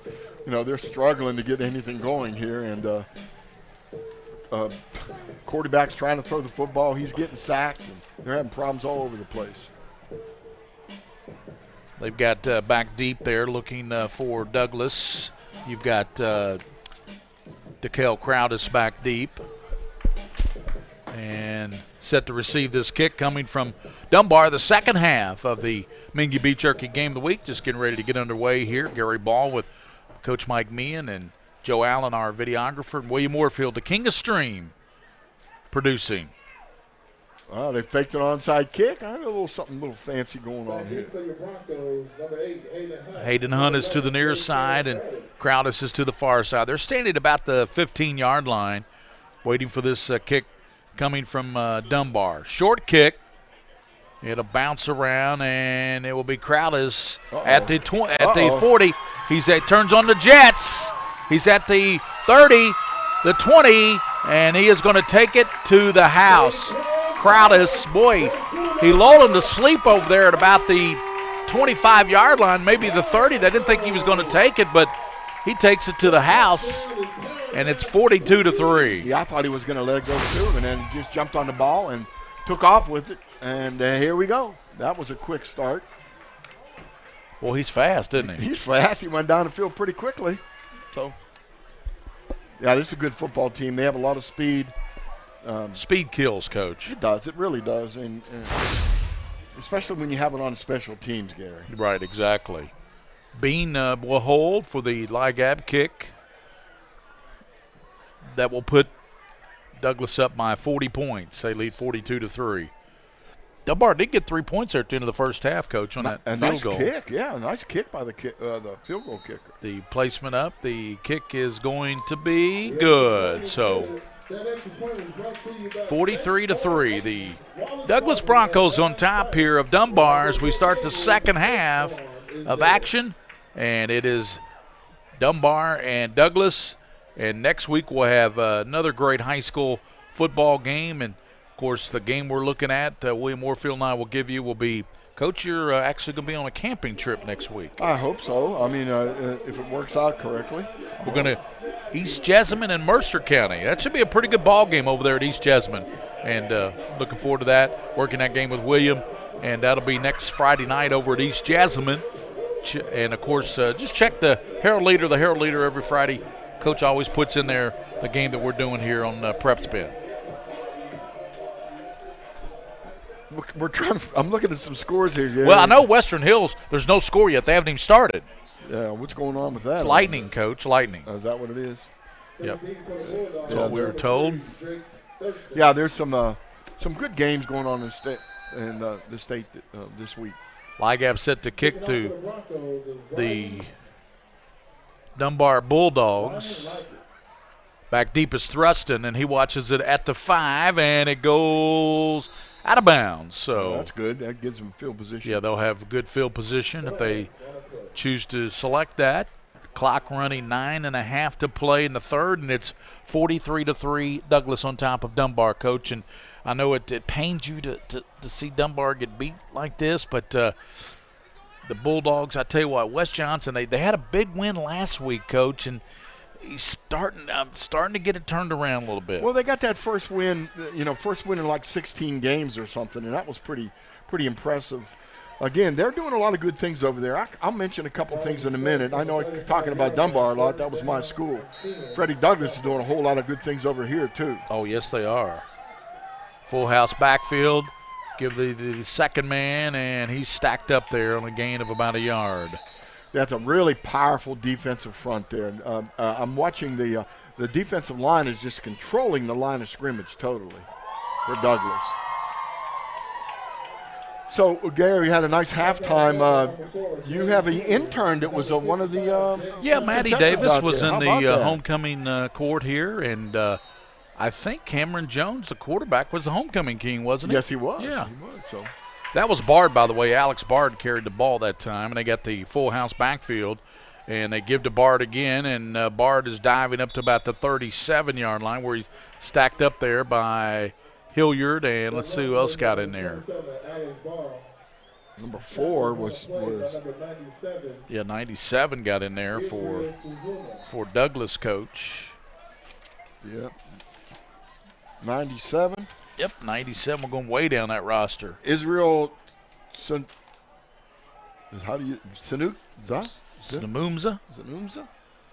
That's one we got to figure out.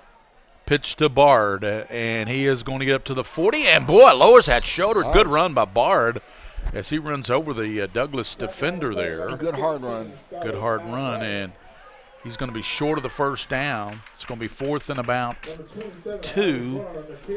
7 minutes and 28 seconds in the third, and Douglas leads Dunbar 43-3. We know Scott County was up. What was it, 21-6, Coach? 21-6. Did we get a score on Henry Clay Lafayette? Not yet. Okay. 4th down and 2, and they're going to go for it, and they give the fullback, and he's got it. The first down. Well, he nearly broke that one, and the ball carrier that time was Nate Thomas. Boy, a big 240-pound, wears 52, and when 52 comes in there and runs the ball, you better get out of the way, Coach.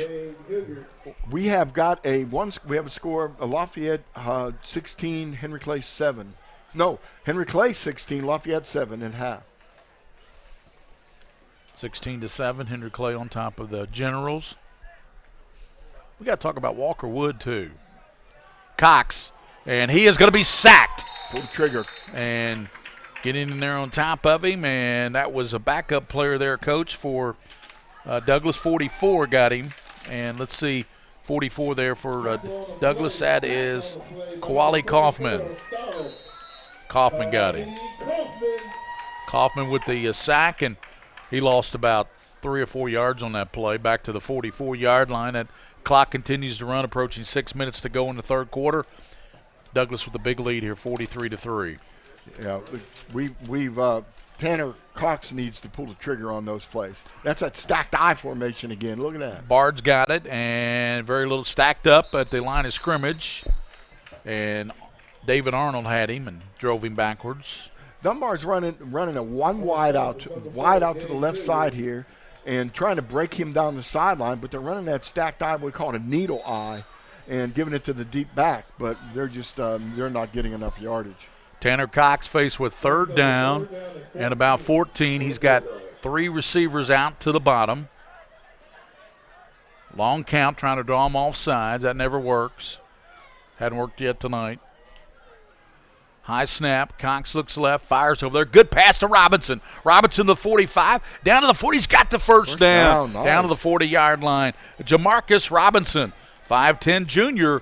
Nice catch and run, and that's the best play from scrimmage for Dunbar tonight.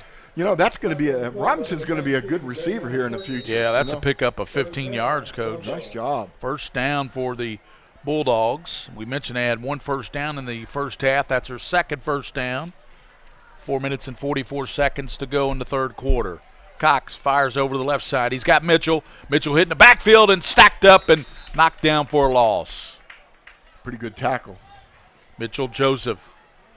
Yeah, that was a good tackle there, turned in by number 15. That's Jewett, Frederick Jewett. And Warner was in there as well, Coach. Warner and Jewett helped out.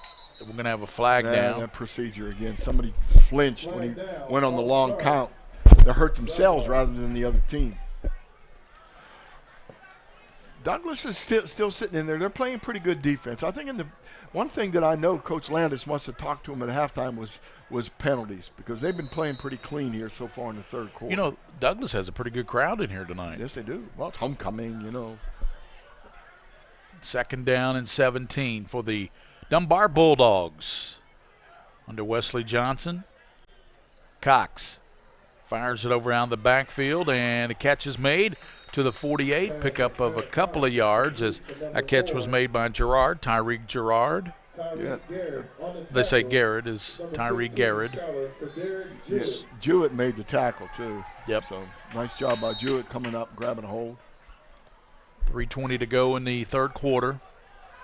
3rd down and long for Tanner Cox, 6'2", 185-pound senior quarterback for Dunbar. Cox, long count. He's got triple receivers out to the top. And Cox back to pass. Airs it out down the left side. Robinson, and he can't run under it. He almost caught up to it at the 15-yard line. He got behind the defender. That would have been 6, Coach. It would have been. He got right behind Dalian Perkins and had 2 or 3 steps on him, and the ball was just overthrown. So, doggone it, that was close. Yeah, Dunbar nearly broke that one. It looked like Robinson was going to get behind Perkins, but the ball just dropped a little bit in front of him. So, brings up 4th down. 2.5 minutes to go in the third quarter. Dunbar calls a timeout. Timeout on the field with 2 minutes, 29 seconds here in the third quarter. And it's Douglas 43, Dunbar 3 here. We'll be back on the Mingee Beef Jerky High School Football Game of the Week at Douglas High School, The Farm. I'm on a fixed income. Credit cards help me balance the money that's coming in and what I need to live on. I've thought about bankruptcy. But how am I supposed to pay for it? Sometimes the people that need help the most are the very people who can least afford it. We've come up with a way to get you started for less. Start your bankruptcy for as little as $78 now. The consultation is free. In Lexington and now in London.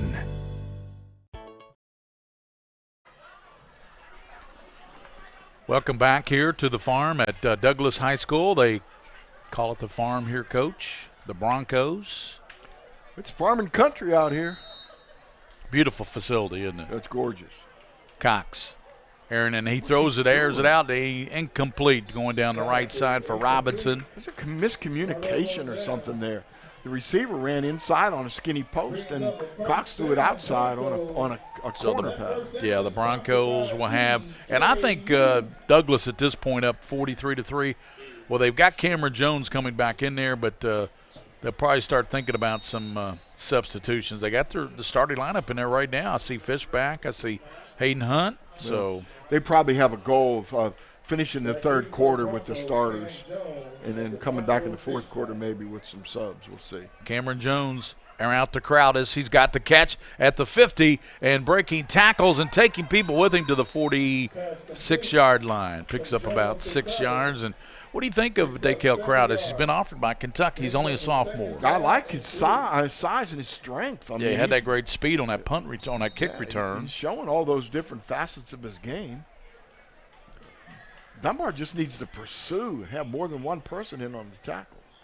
Cameron Jones gives to Fishback, left side. Fishback turns on the Jets. 35, he's to the 20. Fishback down to the 10, and he is gone. Touchdown, 46 yards by Fishback. That's his 4th touchdown of the evening. Yeah, he's got great moves, really quick, super job. I don't know why the white hat's waving his arms here. We got another penalty. Sideline warning. Against Douglas. All right, that's the second one, but that's the first one of this half. That approaches the end of the third quarter because that clock is still running down to 44 ticks, 44 seconds, and extra point by Ligab in there out of the hold of Bean for the Douglas Broncos. They won 10 ball games last year, Coach.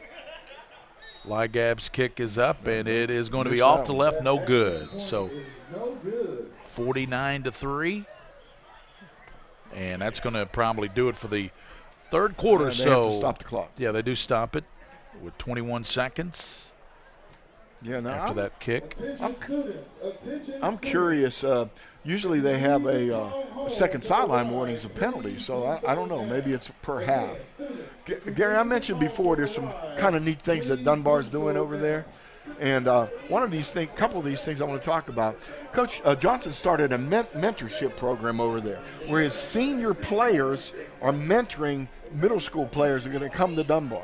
And basically they write them letters, they send them notes, they try to talk to them about their grades and their behavior and so on. I think that's a really good idea. That is a good idea. But they're doing another thing with the special needs class, where the special needs class comes in, associates themselves with the players, gathers their equipment that's hung on a pin in a laundry basket, does their laundry during the day, returns it clean and dry, and then gets to meet the players. They kind of get together in the hallways and so on. Really neat programs they're doing.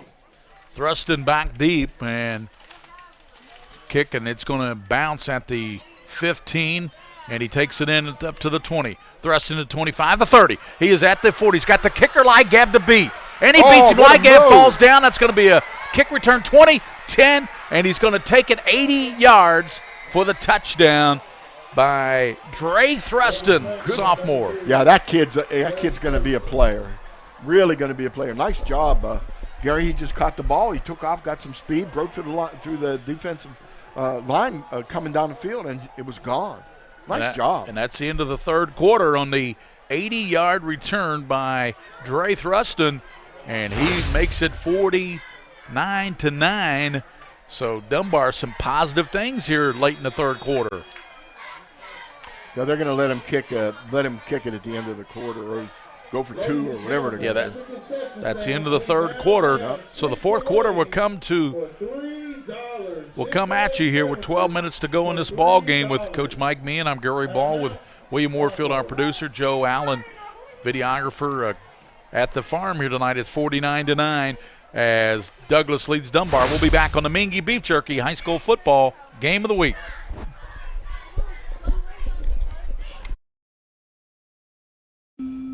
I work really hard, but I'm struggling to pay my bills on time. I've gotten pretty far behind, and I don't know what to do. Is this happening to you? We're Atkinson, Sims, and Kermode. Bankruptcy could be your best solution. We're here to give you a fresh financial start. Start your bankruptcy for as little as $78 now. The consultation is free. In Lexington and now in London. Take a little walk with me. So here comes the conversion attempt, and the backup quarterback, Smith, is thrown down as he tries to get the pass off. No good. So that's well, we're headed 49-9. So the fourth quarter. And we want to remind you, coming up at 10 o'clock tonight, 10 to midnight, you can catch the Kentucky Scoreboard Show with Rick Shaw and Don Atkins on 630 WLAP. They'll have interviews from coaches around the state, scores from all over the state of Kentucky, and they'll have volleyball. I mean, they cover pretty much everything on that show, Kentucky Scoreboard Show, Coach. And don't forget the Scholastic Ball Report on Sunday. One of my favorite things to do, set that DVR, go to church, set that DVR, come back, and right before the pro game, sit down and watch Gary Ball. And I love the features.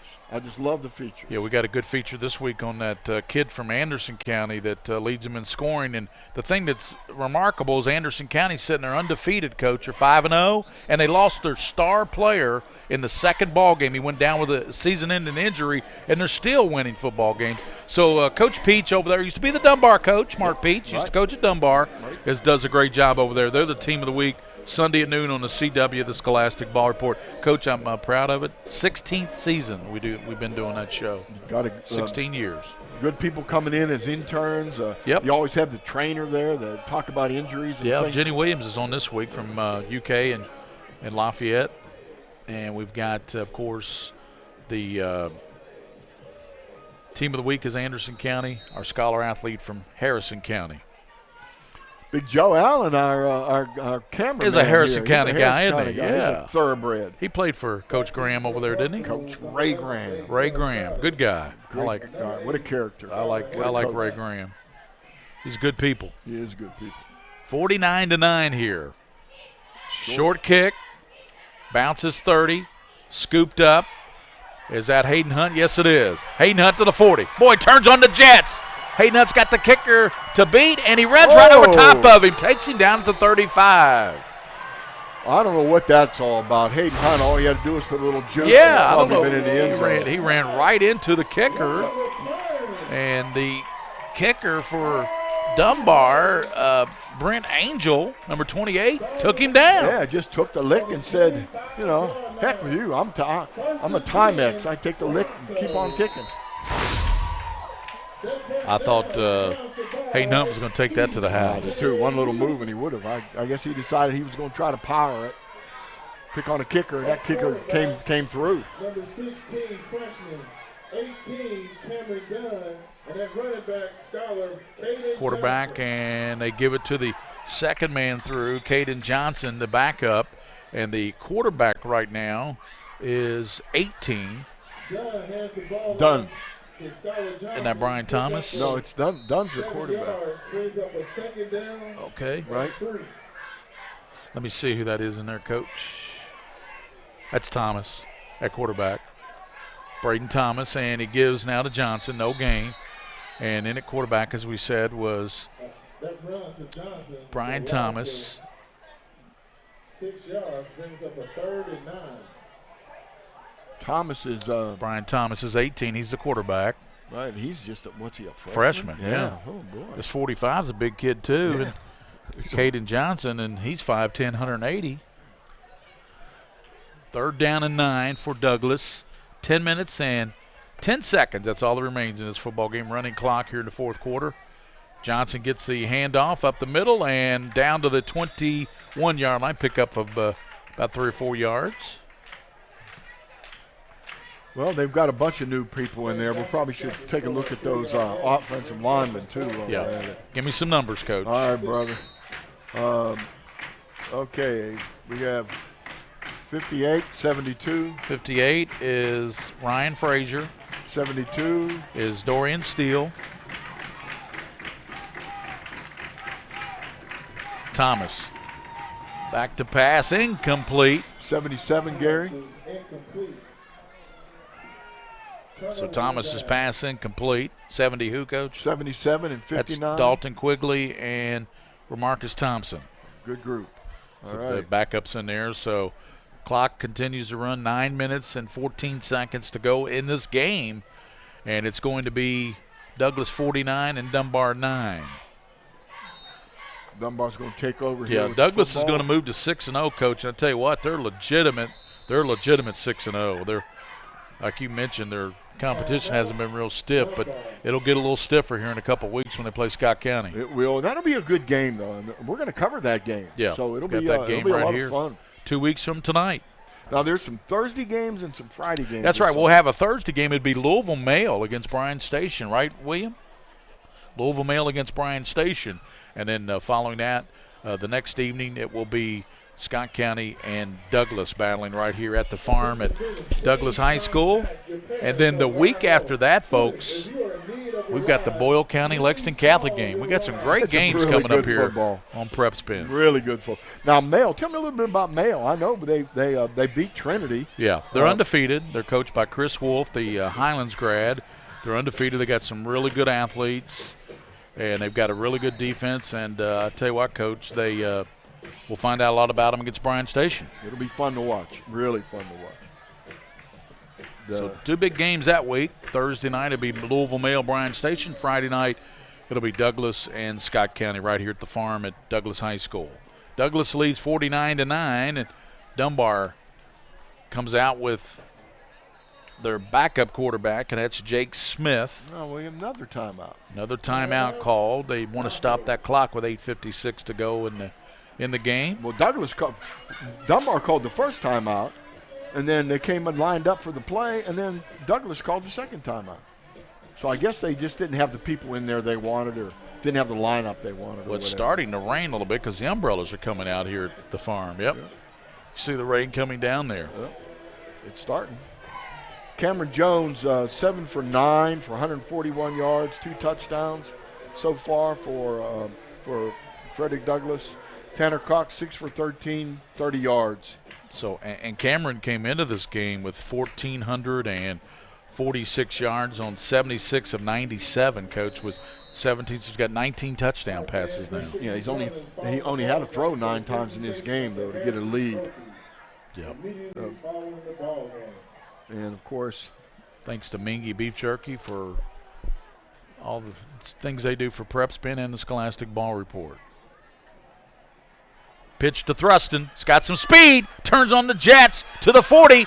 He's at midfield. He's going to 40, 30, 20, 10, 5. Touchdown Thruston, his second TD tonight. That young man is going to have some yardage tonight. I tell you, running the football. 49 to 16 on the run by Thruston, and that's going to be an 78-yarder. 78-yard touchdown run by Dre Thruston. You know, I don't get it. Gary, I'm looking at this. Take a look at this rushing for Dunbar. He's not even listed. Yeah, well, he had a kick return. Well, then he had that one run too. That was Bard, I believe, who had a good return or a good run.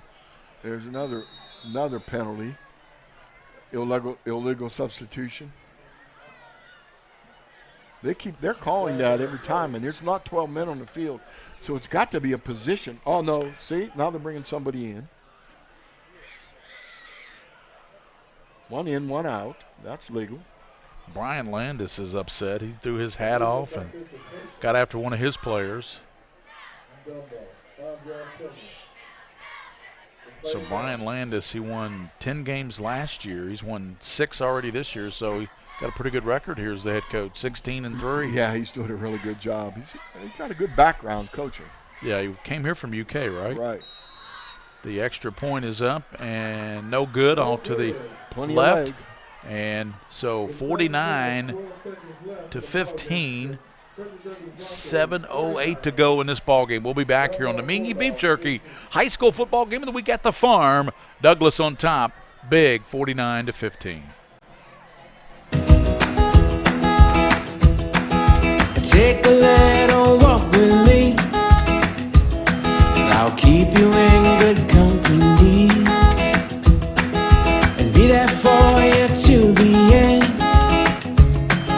You'll never be alone, my friend.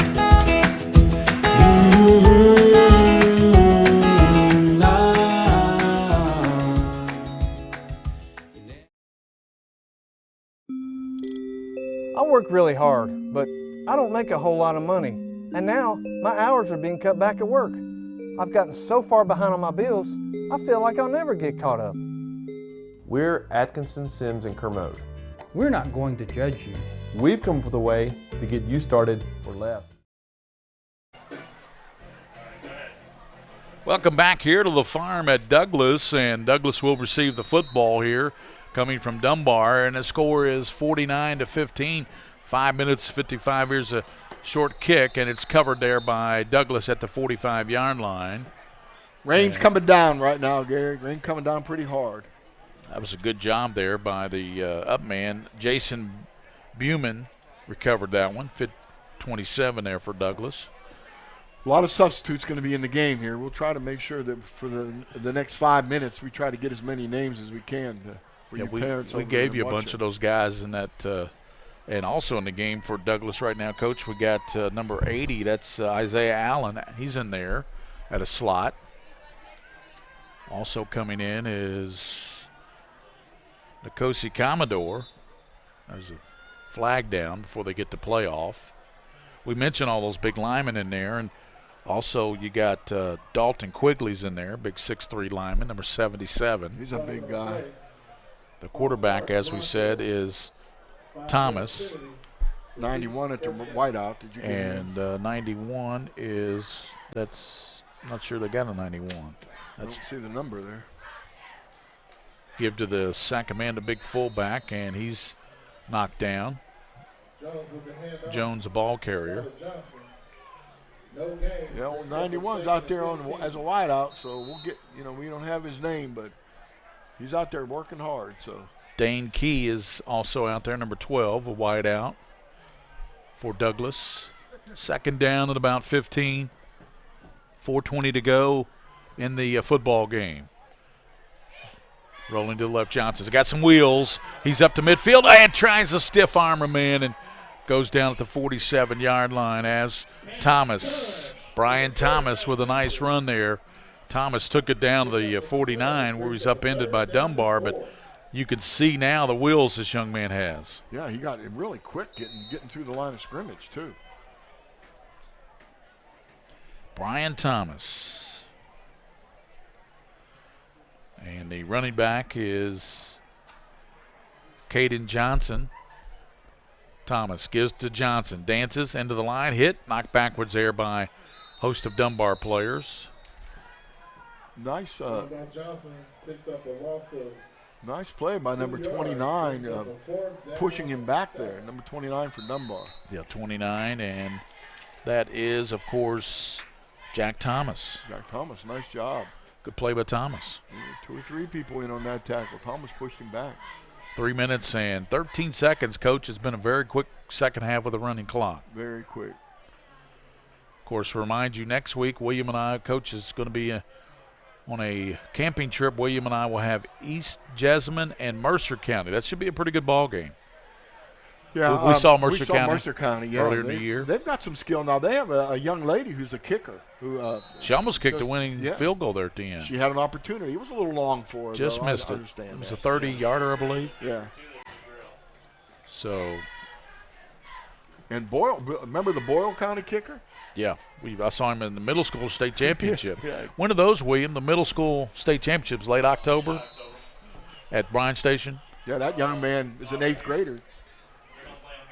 Oh, they're going to be here at Douglas? Okay. 8th grader kicked a 54-yarder in that game. So middle school state championships will be right here at Douglas. Be a little bit warmer here. It was cold last year. Here's the punt. Good punt there. And it drives Dunbar back. Thruston watches it roll back into the end zone. So that is a 55-yard punt there by Crowdis. Yeah, it looked to me almost like the punter put his knee down to pick up the ball, which would have made it dead right there. Yeah. But you make the call. Well, the official's right there. We're 200 feet above it, so Minute 47 in this ball game, and Douglas is going to go to 6-0, and they've got a big date with. I think they play. Is it Bryan Station next week? I'll have to look at their schedule, Coach. Yeah, they do. Yeah, they play Bryan Station next week, and then Scott County. Jalen Burbage is back over there. He missed I know. He's a good quarterback. He's playing really well. He's a really good quarterback. You're getting an extra man in there.